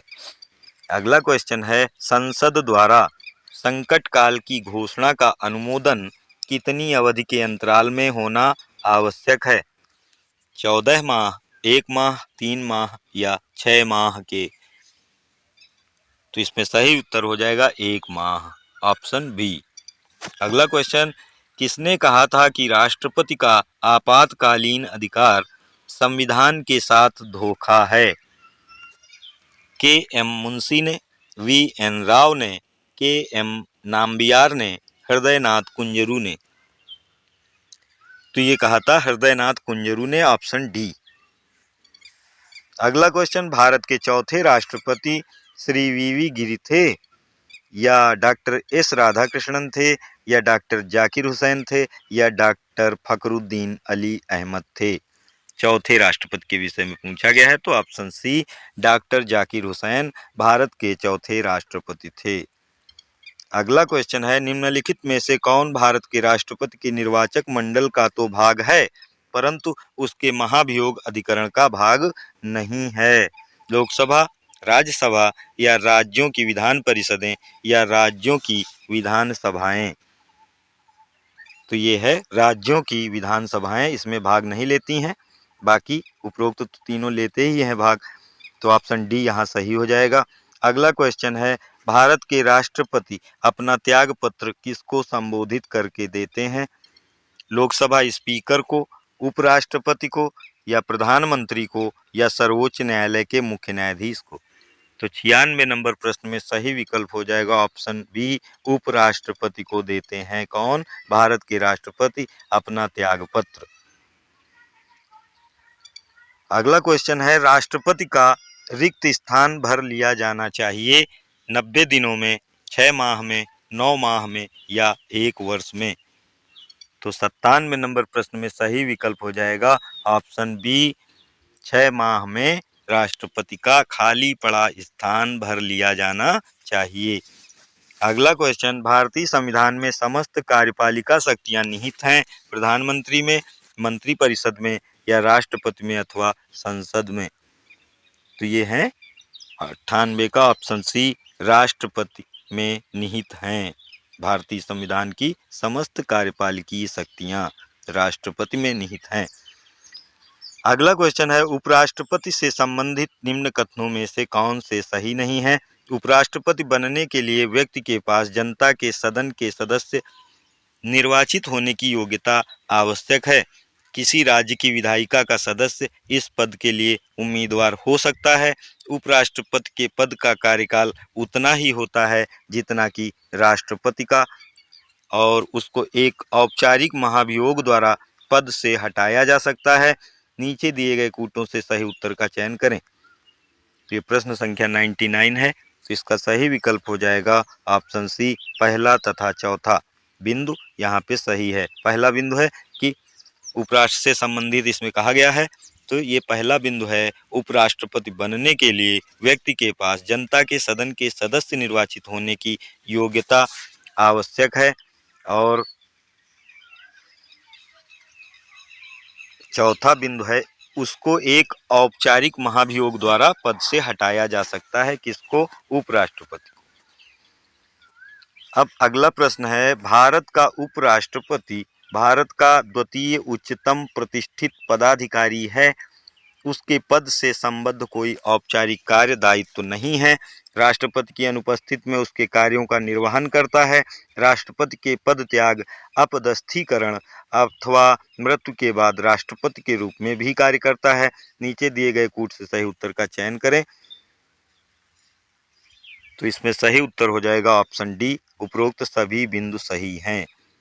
1, 2, 3, 4 जो ये तथ्य कथन बिंदु दिए गए हैं, ये चारों तथ्य भारत के उपराष्ट्र के संबंध में सही हैं। अगला क्वेश्चन है, नीचे 4 युग्म दिए हैं, जिनमें से वह सही युग्म बताइए जिसके दोनों महानुभाव उपराष्ट्रपति बनने से पूर्व राजदूत अथवा उच्चायुक्त के पद पर रहे हों। डॉक्टर एस राधाकृष्णन और जीएस पाठक, या डॉक्टर एस राधाकृष्णन और वीवी गिर, या डॉक्टर जाकिर हुसैन और केआर नारायणन, या बीडी जत्ती और केआर नारायण। तो इसमें सही विकल्प हो जाएगा option B, doctor S Radhakrishnan और वीवी गिर ऐसे 2 व्यक्ति थे जो उपराष्ट्रपति बनने से पहले भारत के राजदूत और उच्चायुक्त के पदों पर आसीन थे। अगला प्रश्न है, निम्नलिखित में से किसने भारत के उपराष्ट्रपति का पद संभाला है? मोहम्मद हिदायतुल्लाह ने, फखरुद्दीन अली अहमद ने, नीलम संजीव रेड्डी ने, या शंकर दयाल शर्मा ने। तो इसमें सही विकल्प हो जाएगा पहला और चौथा, ये है ऑप्शन बी के अंतर्गत। तो पहला है मोहम्मद हिदायतुल्लाह और चौथा शंकर दयाल शर्मा भारत के उपराष्ट्रपति का पद भी संभाल चुके हैं। मोहम्मद हिदायतुल्लाह और शंकर दयाल शर्मा, ऑप्शन बी। अगला क्वेश्चन है, भारत के उपराष्ट्रपति को पदच्युत यानी पद से हटाने का प्रस्ताव प्रस्तावित किया जा सकता है किसके द्वारा? केवल लोकसभा में, संसद के किसी भी सदन में, या संसद की संयुक्त बैठक में, या केवल राज्यसभा में। तो 103 नंबर प्रश्न में सही विकल्प हो जाएगा केवल राज्यसभा में। अगला प्रश्न है, भारत के उपराष्ट्रपति का निर्वाचन एक निर्वाचक गण द्वारा किया जाता है जिसके सदस्य होते हैं संसद के दोनों सदनों के केवल निर्वाचित सदस्य, या संसद के दोनों सदनों के सभी सदस्य, या राज्यसभा के और राज्य विधानसभाओं के केवल निर्वाचित सदस्य, या राज्य विधानसभाओं के केवल निर्वाचित सदस्य। तो इसमें सही विकल्प हो जाएगा ऑप्शन बी, संसद के दोनों सदनों के सभी सदस्य। भारत के उपराष्ट्रपति के निर्वाचन प्रक्रिया में निर्वाचक गण द्वारा किया जाता है इनका निर्वाचन। 104 का ऑप्शन बी, संसद के दोनों सदनों के सभी सदस्य। अगला क्वेश्चन है, भारत के उपराष्ट्रपति का चुनाव किस तरह होता है या किस प्रकार होता है? तो राष्ट्रीय स्तर पर सीधे चुनाव से, या राष्ट्रपति द्वारा मनोनयन से, लोकसभा के सांसद और विधानसभा के विधायकों से सीधे चुनाव द्वारा, या लोकसभा और राज्यसभा के सांसदों द्वारा सीधे चुनाव से। तो इसमें सही विकल्प ऑप्शन डी, लोकसभा और राज्यसभा के सांसदों द्वारा सीधे चुनाव से होता है। किसका चुनाव? भारत के उपराष्ट्रपति का। अगला प्रश्न है, निम्नलिखित में से कौन भारत के उपराष्ट्रपति का निर्वाचन करता है? नीचे दिए गए कूट से सही उत्तर चुनिए। लोकसभा के सदस्य, राज्यसभा के सदस्य, विधानसभाओं के सदस्य, या विधान परिषदों के सदस्य। उपराष्ट्रपति के निर्वाचन के विषय में पूछा गया है। तो इसमें सही विकल्प हो जाएगा ऑप्शन ए। पहला और दूसरा तथ्य यहाँ पे सही है कि लोकसभा के सदस्य और राज्यसभा के सदस्य भारत के उपराष्ट्रपति का निर्वाचन करते हैं। अगला प्रश्न है, निम्न में से किस सदन की अध्यक्षता ऐसे व्यक्ति द्वारा की जाती है जो उसका सदस्य नहीं होता? लोकसभा, विधानसभा, राज्यसभा या मंत्रिपरिषद? तो ये है राज्यसभा, यहाँ पर ऑप्शन सी राज्यसभा। अगला क्वेश्चन है, राज्यसभा का सभापति कौन होता है? राष्ट्रपति, उपराष्ट्रपति, प्रधानमंत्री या लोकसभा का अध्यक्ष? तो इसमें ऑप्शन बी उपराष्ट्रपति सही कथन है। उपराष्ट्रपति सही ऑप्शन है।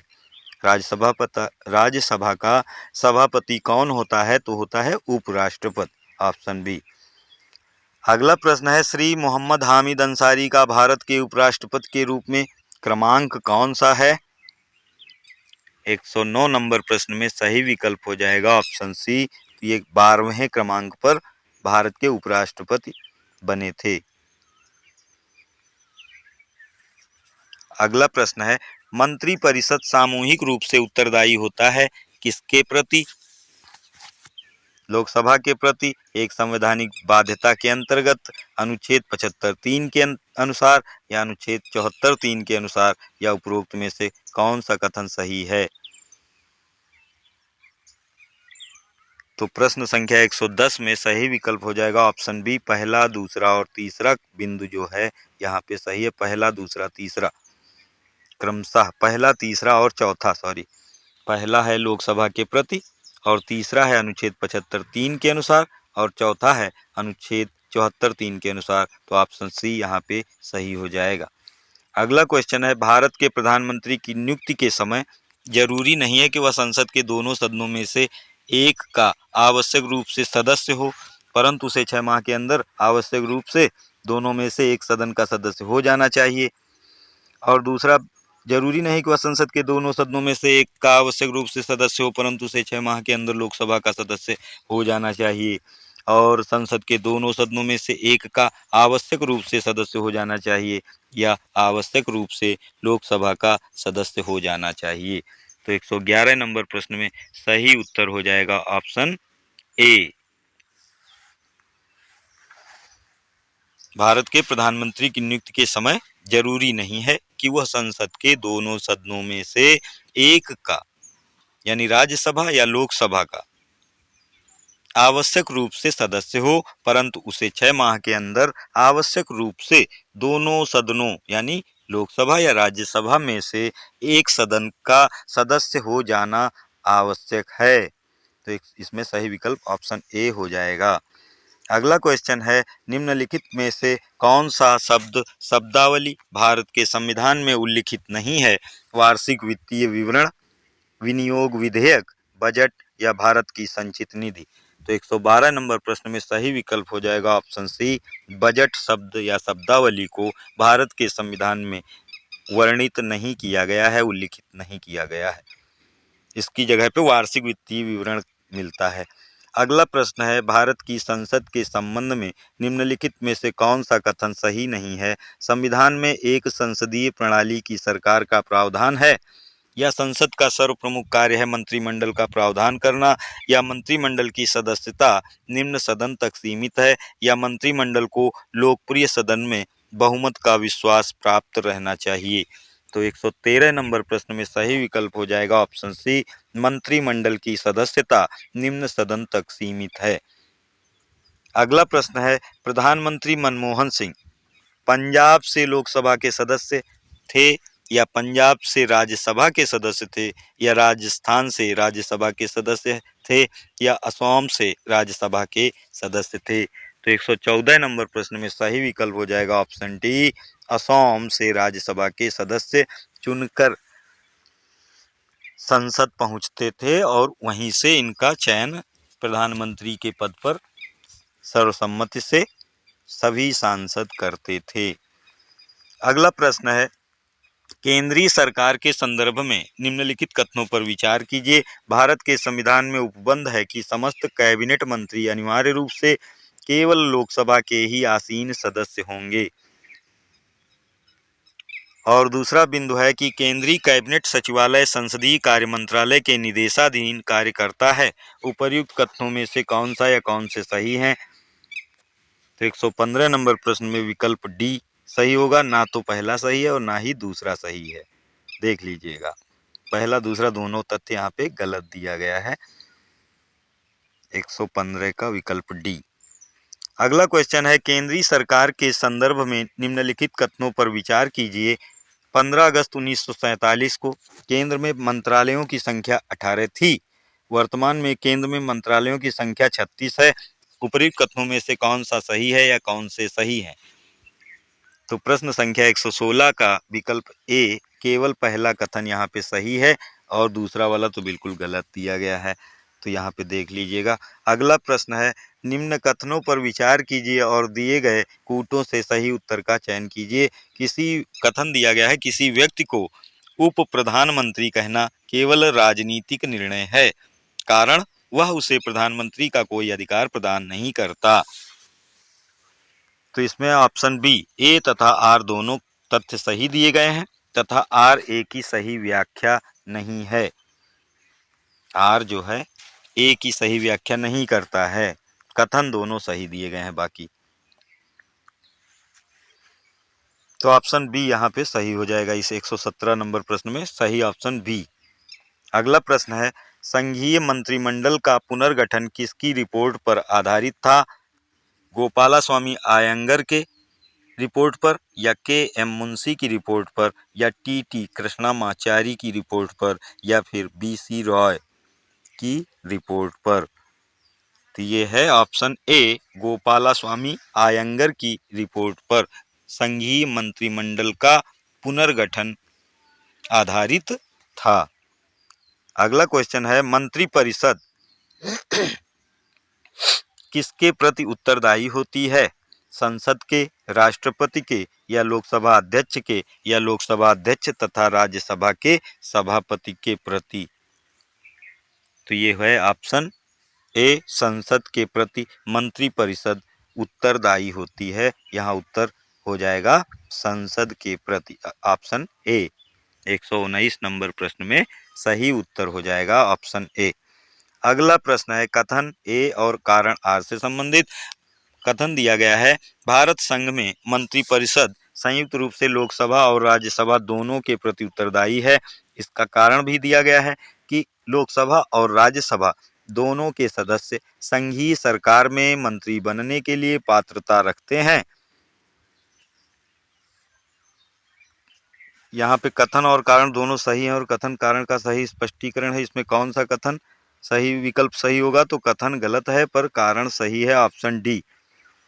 यहाँ पे कथन ए जो दिया गया है ये सही है, लेकिन इसका कारण जो दिया गया है वो कथन गलत है पर कारण सही है। भारत संघ में मंत्रिपरिषद संयुक्त रूप से लोकसभा और राज्यसभा दोनों के प्रति उत्तरदायी है, तो ये यहाँ पे गलत कथन दिया गया है। और कारण जो दिया गया है, लोकसभा और राज्यसभा दोनों के सदस्य संघीय सरकार में मंत्री बनने के लिए पात्रता रखते हैं, तो ये यहाँ पे कारण बिल्कुल सही दिया गया है। अगला क्वेश्चन है, निम्न वाक्यों का अध्ययन कीजिए। कथन कारण, मंत्री नीति बनाते हैं और लोक सेवक उनका क्रियान्वयन करते हैं। कारण, संसदीय प्रणाली में मंत्रियों का उत्तरदायित्व का सिद्धांत कार्य करता है। तो 121 नंबर प्रश्न में सही विकल्प हो जाएगा ऑप्शन बी। कथन और कारण दोनों सही हैं, किंतु कथन जो है कारण का स्पष्टीकरण नहीं कर रहा। अगला प्रश्न है, केंद्रीय मंत्रिपरिषद के त्यागपत्र देने के उपरांत निम्नांकित में से कौन सी एक स्थिति नहीं है? राष्ट्रपति शासन लागू हो जाएगा, राष्ट्रपति वैकल्पिक व्यवस्था बनने तक उन्हें रहने के लिए कहेंगे, वैकल्पिक व्यवस्था से अभिप्राय है कि यथासंभव शीघ्र नई सरकार के गठन हेतु आम चुनाव कराया जाए, या अपदस्थ मंत्रिपरिषद अपने पद पर नई सरकार बनने तक अपने पदभार का निर्वहन करेगी। तो 122 नंबर प्रश्न में सही विकल्प हो जाएगा ऑप्शन ए, राष्ट्रपति शासन लागू हो जाएगा। अगला प्रश्न है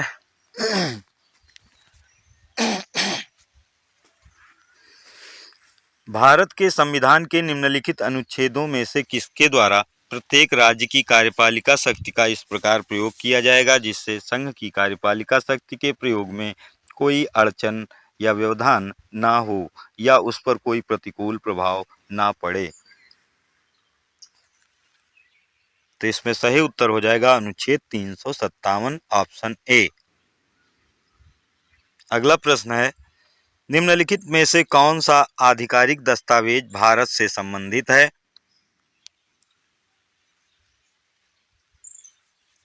तो ये संबंधित है ऑप्शन बी, श्वेत पत्र। आधिकारिक दस्तावेज के रूप में भारत से संबंधित है श्वेत पत्र, ऑप्शन बी। अगला प्रश्न है मनमोहन सिंह के संबंध में निम्न में से कौन सा कथन सही नहीं है? भारत के पूर्व वित्त मंत्री थे क्या ये? भारतीय रिजर्व बैंक के पूर्व गवर्नर थे या वित्त आयोग के पूर्व अध्यक्ष थे अथवा अंतर्राष्ट्रीय मुद्रा कोष में भारत के पूर्व प्रतिनिधि थे?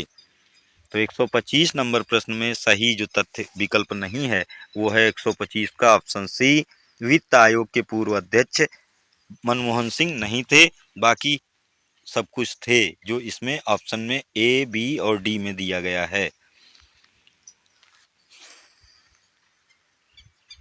अगला क्वेश्चन है जो व्यक्ति संसद का सदस्य नहीं है केंद्रीय मंत्री रह सकता है क्या? 1 वर्ष के लिए, 6 माह के लिए, 3 माह के लिए या 1 माह के लिए? 126 इसमें सही विकल्प हो जाएगा ऑप्शन बी, 6 माह तक ऐसा व्यक्ति केंद्रीय मंत्री भी रह सकता है संसद के सदस्य ना होने की स्थिति में भी।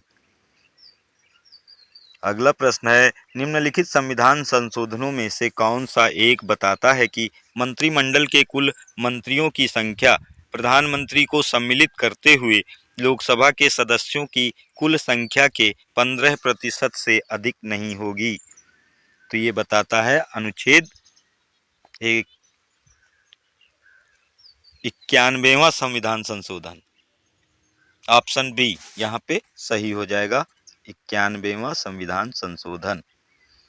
अगला प्रश्न है अग्रलिखित में से कौन सा वक्तव्य सही है भारत का प्रधानमंत्री के संबंध में? संसद के दोनों सदनों के सदस्यों में से अपने मंत्रियों का चयन करने के लिए वह स्वतंत्र है, कौन? प्रधानमंत्री। तो बिल्कुल सही है। इस विषय में भारत के राष्ट्रपति के साथ उचित परामर्श करके अपने मंत्रिमंडल के सहयोगियों का चयन कर सकता है या अपने मंत्रिमंडल के मंत्री के रूप में काम करने के लिए व्यक्तियों का चयन करने में पूर्णतः स्वविवेक का प्रयोग करता है या अपने मंत्रिमंडल के सहयोगियों का चयन करने में सीमित शक्तियां रखता है क्योंकि स्वविवेक प्रयोग की शक्तियां भारत के राष्ट्रपति में निहित हैं। तो इसमें कौन सा कथन बिंदु सही हो जाएगा? तो ये होगा ऑप्शन सी, अपने मंत्रिमंडल में मंत्री के रूप में काम करने के लिए व्यक्तियों का चयन करने में पूर्णतः प्रधानमंत्री स्वविवेक का प्रयोग करता है। तो यहाँ पे ऑप्शन सी बिल्कुल राइट है। अगला प्रश्न है भारत के प्रधानमंत्रियों में से कौन अपने कार्यकाल में संसद में कभी भी उपस्थित नहीं हुआ? अटल बिहारी वाजपेयी, वीपी सिंह, चंद्रशेखर या चौधरी चरण सिंह? 129 नंबर प्रश्न में सही विकल्प हो जाएगा ऑप्शन डी, चौधरी चरण सिंह एक दिन भी कार्यकाल नहीं किए हैं, कहाँ? संसद के अंदर। अगला प्रश्न है यदि भारत के प्रधानमंत्री संसद के उच्च सदन के सदस्य हैं तो वे अविश्वास प्रस्ताव की स्थिति में अपने पक्ष में वोट नहीं दे सकेंगे, वे निम्न सदन में बजट पर नहीं बोल सकेंगे, वे केवल उच्च सदन में ही वक्तव्य दे सकते हैं, उन्हें प्रधानमंत्री पद की शपथ ग्रहण करने के बाद 6 माह के अंदर निम्न सदन का सदस्य बनना पड़ेगा। तो 130 नंबर प्रश्न में सही विकल्प हो जाएगा ऑप्शन ए, वे अविश्वास प्रस्ताव की स्थिति में अपने पक्ष में वोट नहीं दे सकेंगे। यदि अगला प्रश्न है निम्नलिखित में से कौन एक से अधिक बार प्रधानमंत्री नियुक्त हुए हैं? जवाहरलाल नेहरू, इंदिरा गांधी, गुलजारी लाल नंदा या अटल बिहारी वाजपेयी? इनमें से कौन? तो ये कूट के माध्यम से निकालना है। 131 में सही विकल्प हो जाएगा ऑप्शन डी। उपर्युक्त सभी 2 बार प्रधानमंत्री रह चुके हैं। जवाहरलाल नेहरू, इंदिरा गांधी, गुलजारी लाल नंदा और अटल बिहारी वाजपेयी, ये सभी 2 या 2 से अधिक बार रह चुके हैं। भारत का प्रधानमंत्री बनने के लिए न्यूनतम आयु कितनी होनी चाहिए? 21 वर्ष, 25 वर्ष, 30 वर्ष या 35 वर्ष?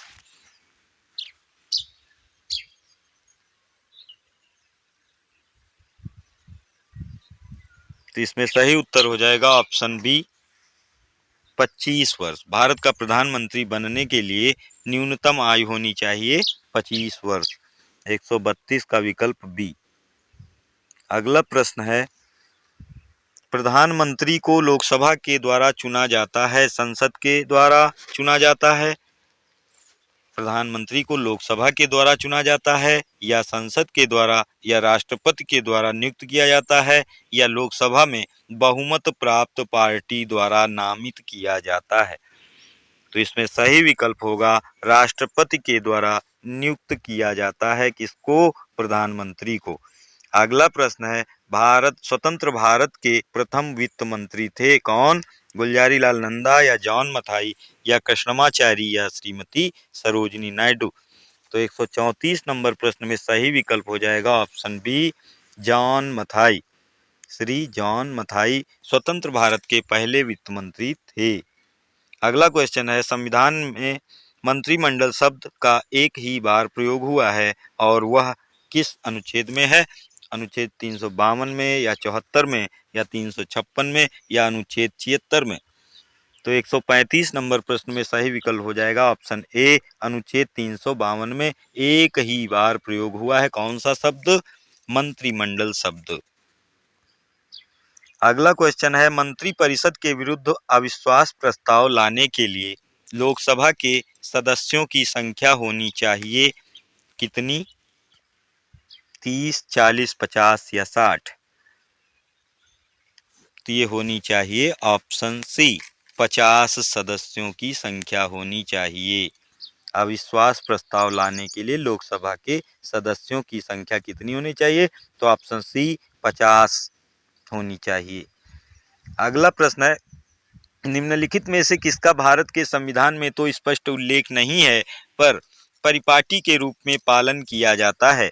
वित्त मंत्री निम्न सदन का सदस्य होना चाहिए। प्रधानमंत्री यदि निम्न सदन में बहुमत खो दे तो उसे त्यागपत्र दे देना चाहिए। मंत्रिपरिषद में भारत के सभी भागों का प्रतिनिधित्व हो। अपनी पदावधि की समाप्ति से पूर्व ही राष्ट्रपति और उपराष्ट्रपति दोनों के साथ पद त्याग करने पर संसद के निम्न सदन का अध्यक्ष राष्ट्रपति का कार्य वहन करे।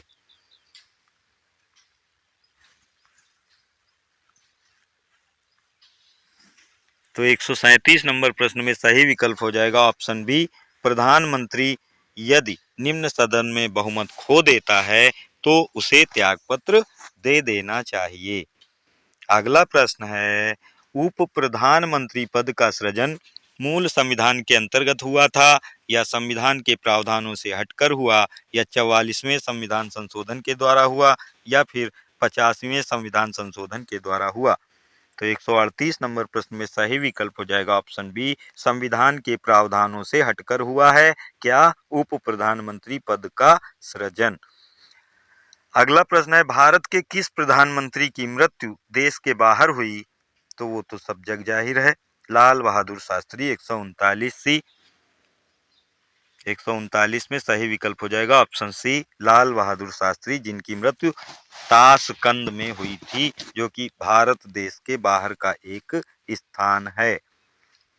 अगला प्रश्न है, निम्नलिखित में कौन भारत के प्रधानमंत्री बनने से पूर्व किसी राज्य के मुख्यमंत्री नहीं रहे थे? तो वो थे चंद्रशेखर, बलिया वाले। उत्तर प्रदेश में बलिया से थे चंद्रशेखर सिंह, जो किसी राज्य के मुख्यमंत्री नहीं रहे थे प्रधानमंत्री बनने से पहले। अगला क्वेश्चन है, संसदीय शासन में वास्तविक कार्यपालिका शक्ति किसके पास होती है? तो ये होती है प्रधानमंत्री के पास। Option B is right. अगला क्वेश्चन, कैबिनेट का तात्पर्य है शासन के सभी मंत्रीगण, कैबिनेट स्तर के मंत्री, या अपने सचिवों के साथ कैबिनेट स्तर के मंत्री, या फिर राज्य मंत्रीगण। तो यहाँ पे उत्तर हो जाएगा ऑप्शन बी, कैबिनेट स्तर के मंत्री कैबिनेट से तात्पर्य रखते हैं। अगला प्रश्न है, भारत का प्रधानमंत्री मुख्य है राज्य सरकार का, केंद्रीय सरकार का, राज्य तथा केंद्रीय सरकार दोनों का, या उपरोक्त में से कोई नहीं? तो 143 नंबर प्रश्न में सही विकल्प हो जाएगा ऑप्शन बी, केंद्रीय सरकार का। अगला क्वेश्चन है, भारतीय संविधान के निम्नलिखित प्रावधानों में से कौन सा प्रावधान मंत्रिपरिषद की नियुक्ति तथा उससे पदच्युति को विवेचित करता है, पद से हटाने को विवेचित करता है? तो ये प्रश्न संख्या 144 है। इसमें सही विकल्प हो जाएगा ऑप्शन डी, अनुच्छेद 75। Option D. अगला क्वेश्चन है, निम्नलिखित में से किन्होंने अपने राजनीतिक जीवन में भारत के प्रधानमंत्री का पद एक बार से अधिक समयांतर के बाद सुशोभित किया? तो 145 नंबर प्रश्न में सही विकल्प हो जाएगा ऑप्शन सी, तीसरा, चौथा, पांचवा, यानी गुलजारी लाल नंदा, फिर हैं इंदिरा गांधी, और फिर हैं अटल बिहारी वाजपेयी। इन्होंने एक से अधिक बार प्रधानमंत्री के पद को सुशोभित किया। अगला प्रश्न है, भारत में वह मंत्री जो संसद के दोनों सदनों में से किसी भी सदन का सदस्य नहीं है, उसे मंत्री के पद से मुक्त हो जाना पड़ता है 6 माह बाद, 1 वर्ष बाद, 2 वर्ष बाद, या 3 वर्ष बाद? तो 146 नंबर प्रश्न में सही उत्तर हो जाएगा ऑप्शन ए, 6 माह के बाद। अगला प्रश्न है, भारतीय राजनीतिक व्यवस्था में कार्यपालिका के अधीन रहकर कार्य करती है, कार्यपालिका किसके अधीन रहकर कार्य करती है?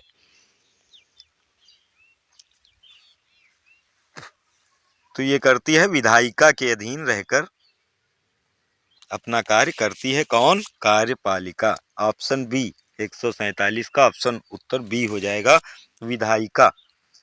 अगला प्रश्न है, भारत के 12वें प्रधानमंत्री कौन थे? चंद्रशेखर, देवेगौड़ा, आई के गुजराल यानी इंद्र कुमार गुजराल, या अटल बिहारी वाजपेयी? इनमें से कौन? 148 में सही विकल्प हो जाएगा आई के गुजराल यानी इंद्र कुमार गुजराल व्यक्ति अनुसार भारत के प्रधानमंत्री थे 12वें क्रम के। अगला क्वेश्चन है, संघीय मंत्रिपरिषद के मंत्री उत्तरदायी होते हैं किसके प्रति? प्रधानमंत्री के प्रति, या राष्ट्रपति के, या संसद के प्रति, अथवा लोकसभा के प्रति? तो इसमें सही उत्तर हो जाएगा ऑप्शन डी, लोकसभा के प्रति उत्तरदायी होते हैं। कौन? संघीय मंत्रिपरिषद के मंत्री। Option D. अगला क्वेश्चन है, निम्नलिखित में से किसे संसद को संबोधित करने का अधिकार प्राप्त है? भारत के महान्यायवादी को? तो यहाँ पे उत्तर यही सही हो जाएगा ऑप्शन ए, भारत के महान्यायवादी को संसद को संबोधित करने का अधिकार प्राप्त है, लेकिन इसे वोट देने का अधिकार प्राप्त वहां पर नहीं है। अगला प्रश्न है, कैबिनेट में सम्मिलित होते हैं कौन? सभी प्रकार के मंत्री, केवल कैबिनेट मंत्री, या कैबिनेट मंत्री और राज्य मंत्री, या कैबिनेट राज्य और उप मंत्री? तो 151 नंबर प्रश्न में सही विकल्प हो जाएगा ऑप्शन बी, केवल कैबिनेट मंत्री कैबिनेट में सम्मिलित होते हैं। अगला क्वेश्चन है, आमतौर पर भारत के प्रधानमंत्री होते हैं संसद का सदस्य नहीं, लोकसभा का सदस्य, या राज्यसभा का सदस्य, या दोनों सदनों का सदस्य?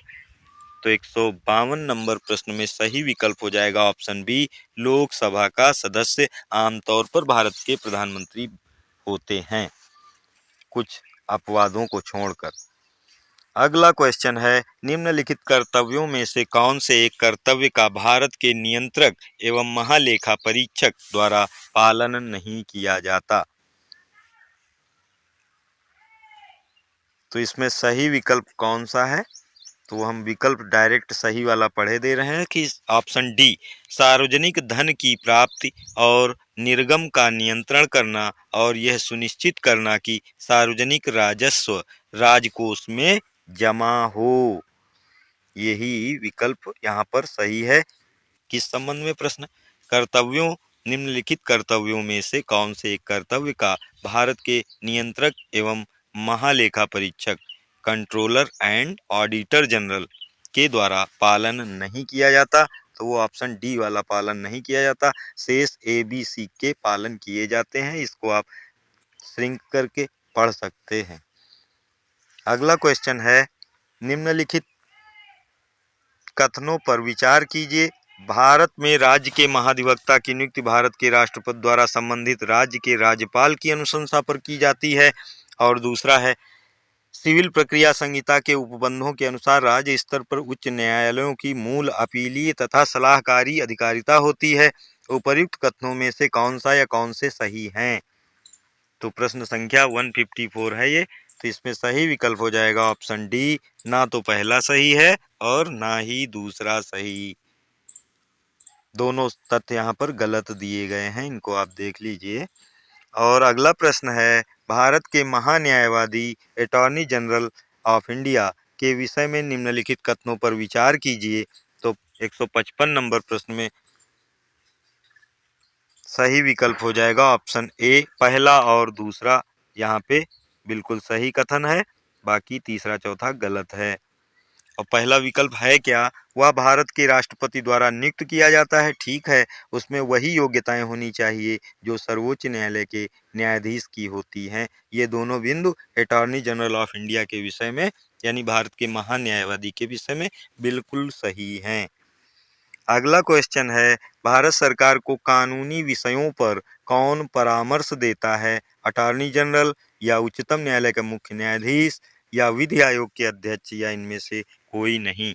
तो 156 नंबर प्रश्न में सही विकल्प हो जाएगा option A. Attorney general of India Bharat सरकार को कानूनी विषय पर परामर्श देता है, ऑप्शन ए। अगला क्वेश्चन है, कानूनी विषयों पर राज्य सरकार को कौन परामर्श देता है? तो वो होता है advocate general, option B. 157 number प्रश्न में सही उत्तर हो जाएगा ऑप्शन बी, एडवोकेट जनरल। महाधिवक्ता कहते हैं राज्य में कानूनी विषयों पर जो राज्य सरकार को सलाह दे उसे एडवोकेट जनरल कहते हैं। महत्वपूर्ण प्रश्न है। अगला प्रश्न है, 1971 का संशोधन महालेखा नियंत्रक के कर्तव्य, शक्तियों और सेवा स्थिति अधिनियम लेखांकन और लेखा परीक्षण को अलग करता है और CAG यानी कैग को कंट्रोलर एंड ऑडिटर जनरल को लेखों की तैयारी यानी अकाउंट की तैयारी के उत्तरदायित्व में मुक्ति देता है। यह संशोधन किया गया कब?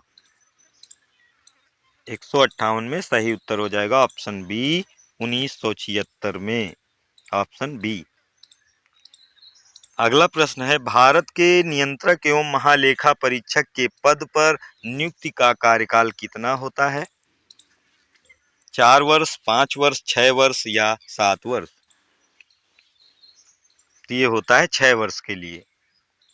भारत के नियंत्रक एवं महालेखा परीक्षक के पद पर नियुक्ति का कार्यकाल होता है कितना? 6 वर्ष, ऑप्शन सी। अगला प्रश्न, भारत का सॉलिसिटर जनरल होता है कौन? एक प्रशासनिक अधिकारी, एक न्यायिक सलाहकार या प्रधानमंत्री का सलाहकार या राष्ट्रपति को सलाह देने के लिए एक कानूनी अधिकारी? तो 160 नंबर प्रश्न में सही विकल्प हो जाएगा ऑप्शन बी, एक न्यायिक सलाहकार होता है भारत का सॉलिसिटर जनरल, एक न्यायिक सलाहकार, ऑप्शन बी। अगला प्रश्न है, भारत के नियंत्रक एवं महालेखा परीक्षक की नियुक्ति की जाती है किसके द्वारा? राष्ट्रपति द्वारा, लोकसभा अध्यक्ष द्वारा, अध्यक्ष योजना आयोग द्वारा या वित्त मंत्री द्वारा? तो 161 नंबर प्रश्न में सही विकल्प हो जाएगा ऑप्शन ए, राष्ट्रपति द्वारा की जाती है। किसकी नियुक्ति? भारत के नियंत्रक एवं महालेखा परीक्षक कैग या फिर कंट्रोलर एंड ऑडिटर जनरल की नियुक्ति। अगला क्वेश्चन है, लोक निधि का आविर्भाव किसे कहा जाता है? लोक निधि का आविर्भाव किसे कहा जाता है? आविर्भाव नहीं है यहाँ पे, आविर्भाव किसे कहा जाता है लोक निधि का? राष्ट्रपति को, नियंत्रक एवं महालेखा परीक्षक को, संसद को। प्रश्न थोड़ा फिर से हम पढ़ना चाहते हैं। 162 नंबर प्रश्न है, लोक निधि का अभिभावक किसे कहा जाता है? प्रश्न ये है। अब इसमें राष्ट्रपति को कहा जाता है या नियंत्रक एवं महालेखा परीक्षक को या संसद को अथवा मंत्री परिषद को? तो 162 नंबर प्रश्न में सही विकल्प हो जाएगा नियंत्रक एवं महालेखा परीक्षक को लोक निधि पब्लिक फंड का अभिभावक कहा जाता है। यहाँ पे सही कर लीजिएगा, अभिभावक पढ़ना है आपको। अगला प्रश्न है, निम्नलिखित में से किसे संसद के दोनों सदनों में बोलने, अन्य कार्यवाहियों में सम्मिलित होने एवं किसी भी संसदीय कमेटी का सदस्य होने का अधिकार तो है, परंतु उसे वोट देने का अधिकार नहीं है? तो वो कौन सा व्यक्ति होता है, कौन सा पदाधिकारी होता है? 163 नंबर प्रश्न में सही विकल्प हो जाएगा ऑप्शन ए, भारत के नियंत्रक एवं महालेखा परीक्षक, जिसे कैग भी कहते हैं और कंट्रोलर एंड ऑडिटर जनरल की संज्ञा भी दी गई है। अगला प्रश्न है, निम्नलिखित में से कौन संसद के दोनों सदनों में से किसी भी सदन की कार्यवाही में भाग ले सकता है? उपराष्ट्रपति, महाधिवक्ता यानी सॉलिसिटर जनरल या मुख्य न्यायाधीश या महान्यायवादी अथवा अटॉर्नी जनरल? तो 164 नंबर प्रश्न में सही विकल्प हो जाएगा महान्यायवादी यानी अटॉर्नी जनरल संसद के दोनों सदनों में की कार्यवाही में भाग ले सकता है। अगला प्रश्न है, भारत के प्रथम विधि अधिकारी के रूप में कौन जाना जाता है? भारत का मुख्य न्यायाधीश, भारत का महानियंत्रक, भारत का महान्यायवादी या विधि सचिव? तो 165 नंबर प्रश्न में सही विकल्प हो जाएगा ऑप्शन सी, भारत का महान्यायवादी। अगला क्वेश्चन है, पार्लियामेंट संसद के किसी सदन के सदस्य न होने पर भी सदन की बैठक में कौन भाग ले सकता है? भारत का मुख्य न्यायाधीश, भारत के अटॉर्नी जनरल या महान्यायवादी या मुख्य चुनाव आयुक्त या फिर राष्ट्रीय मानवाधिकार आयोग के अध्यक्ष? तो 166 नंबर प्रश्न में सही विकल्प हो जाएगा ऑप्शन बी, भारत के अटॉर्नी जनरल यानी महान्यायवादी। अगला क्वेश्चन है, भारत के नियंत्रक एवं महालेखा परीक्षक निम्नलिखित का एक मित्र एवं मार्गदर्शक भी होता है? किसका? प्रवर समिति का, प्राक्कलन समिति का, प्रधानमंत्री का या लोक लेखा समिति का? ये होता है लोक लेखा समिति, पब्लिक अकाउंट कमेटी का। 167 में ऑप्शन डी यहाँ सही हो जाएगा। अगला क्वेश्चन है, भारत के अटॉर्नी जनरल विधि सलाहकार हैं किसके? भारत के राष्ट्रपति के, प्रधानमंत्री के, लोकसभा के या भारत सरकार के? तो 168 में सही उत्तर हो जाएगा ऑप्शन डी, भारत सरकार के विधि सलाहकार हैं कौन? भारत के अटॉर्नी जनरल। अगला क्वेश्चन, भारतीय संसद में सम्मिलित है कौन? लोकसभा और राज्यसभा, लोकसभा, राज्यसभा और प्रधानमंत्री, स्पीकर और लोकसभा या राष्ट्रपति, संसद के दोनों सदन? तो यहाँ पे 169 में सही उत्तर हो जाएगा ऑप्शन डी, राष्ट्रपति और संसद के दोनों सदन यानी राज्यसभा और निम्न सदन लोकसभा। उच्च सदन होता है कौन? राज्यसभा संसद में, और इसका निम्न सदन होता है लोकसभा और राष्ट्रपति। इन तीनों को मिलाकर संसद का निर्माण होता है। तो ऑप्शन डी यहाँ पे सही हो जाएगा। अगला क्वेश्चन है, संसद के दोनों सदनों के संयुक्त अधिवेशन की अध्यक्षता कौन करता है? तो इसकी अध्यक्षता करता है स्पीकर यानी लोकसभा का अध्यक्ष। संसद के दोनों सदनों की संयुक्त अधिवेशन की अध्यक्षता करता है। अगला क्वेश्चन है और इस श्रृंखला का हमारा अंतिम क्वेश्चन है, नहीं अभी और एक है। 171 नंबर प्रश्न, निम्नलिखित में से कौन संसद की लोक लेखा समिति की बैठक में उपस्थित रहता है? तो वो है भारत के नियंत्रक महालेखा परीक्षक।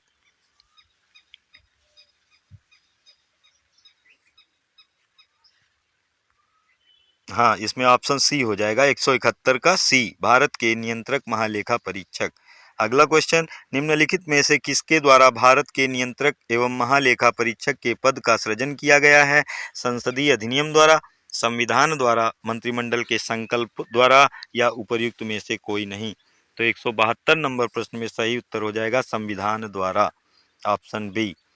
अगला क्वेश्चन, लोक निधि के फलोत्पादक और आशयित प्रयोग को सुरक्षित करने के साथ साथ भारत में नियंत्रक महालेखा परीक्षक कैग के कार्यालय का महत्व क्या है?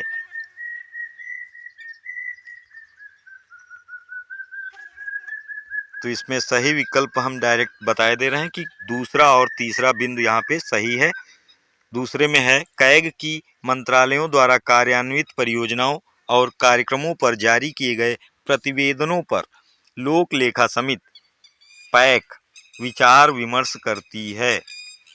और इसी का तीसरा बिंदु जो सही है वो है कि कैग के प्रतिवेदनों से मिली जानकारियों के आधार पर जांचकर्ता एजेंसियां उन लोगों के विरुद्ध आरोप दाखिल कर सकती हैं जिन्होंने लोक निधि प्रबंधन में कानून का उल्लंघन किया हो। तो यहाँ पे दूसरा और तीसरा तथ्य यानी बिंदु सही दिया गया है इस प्रश्न के सापेक्ष।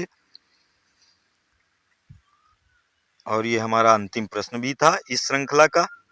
अगर आपको उपरोक्त प्रश्नों में कहीं कोई उत्तर दुविधाजनक लग रहा हो तो इस उत्तरमाला से उपरोक्त प्रश्नों के उत्तरों का मिलान भी कर सकते हैं। यदि आपको हमारा वीडियो अच्छा लगा है तो कृपया सब्सक्राइब करके अपनी बेल आइकॉन उस पर प्रेस करके आइकॉन दबा लें, जिससे अगले वीडियो की जानकारी हम यथासमय पहुंच सके। धन्यवाद। स्वस्थ रहें, मस्त रहें।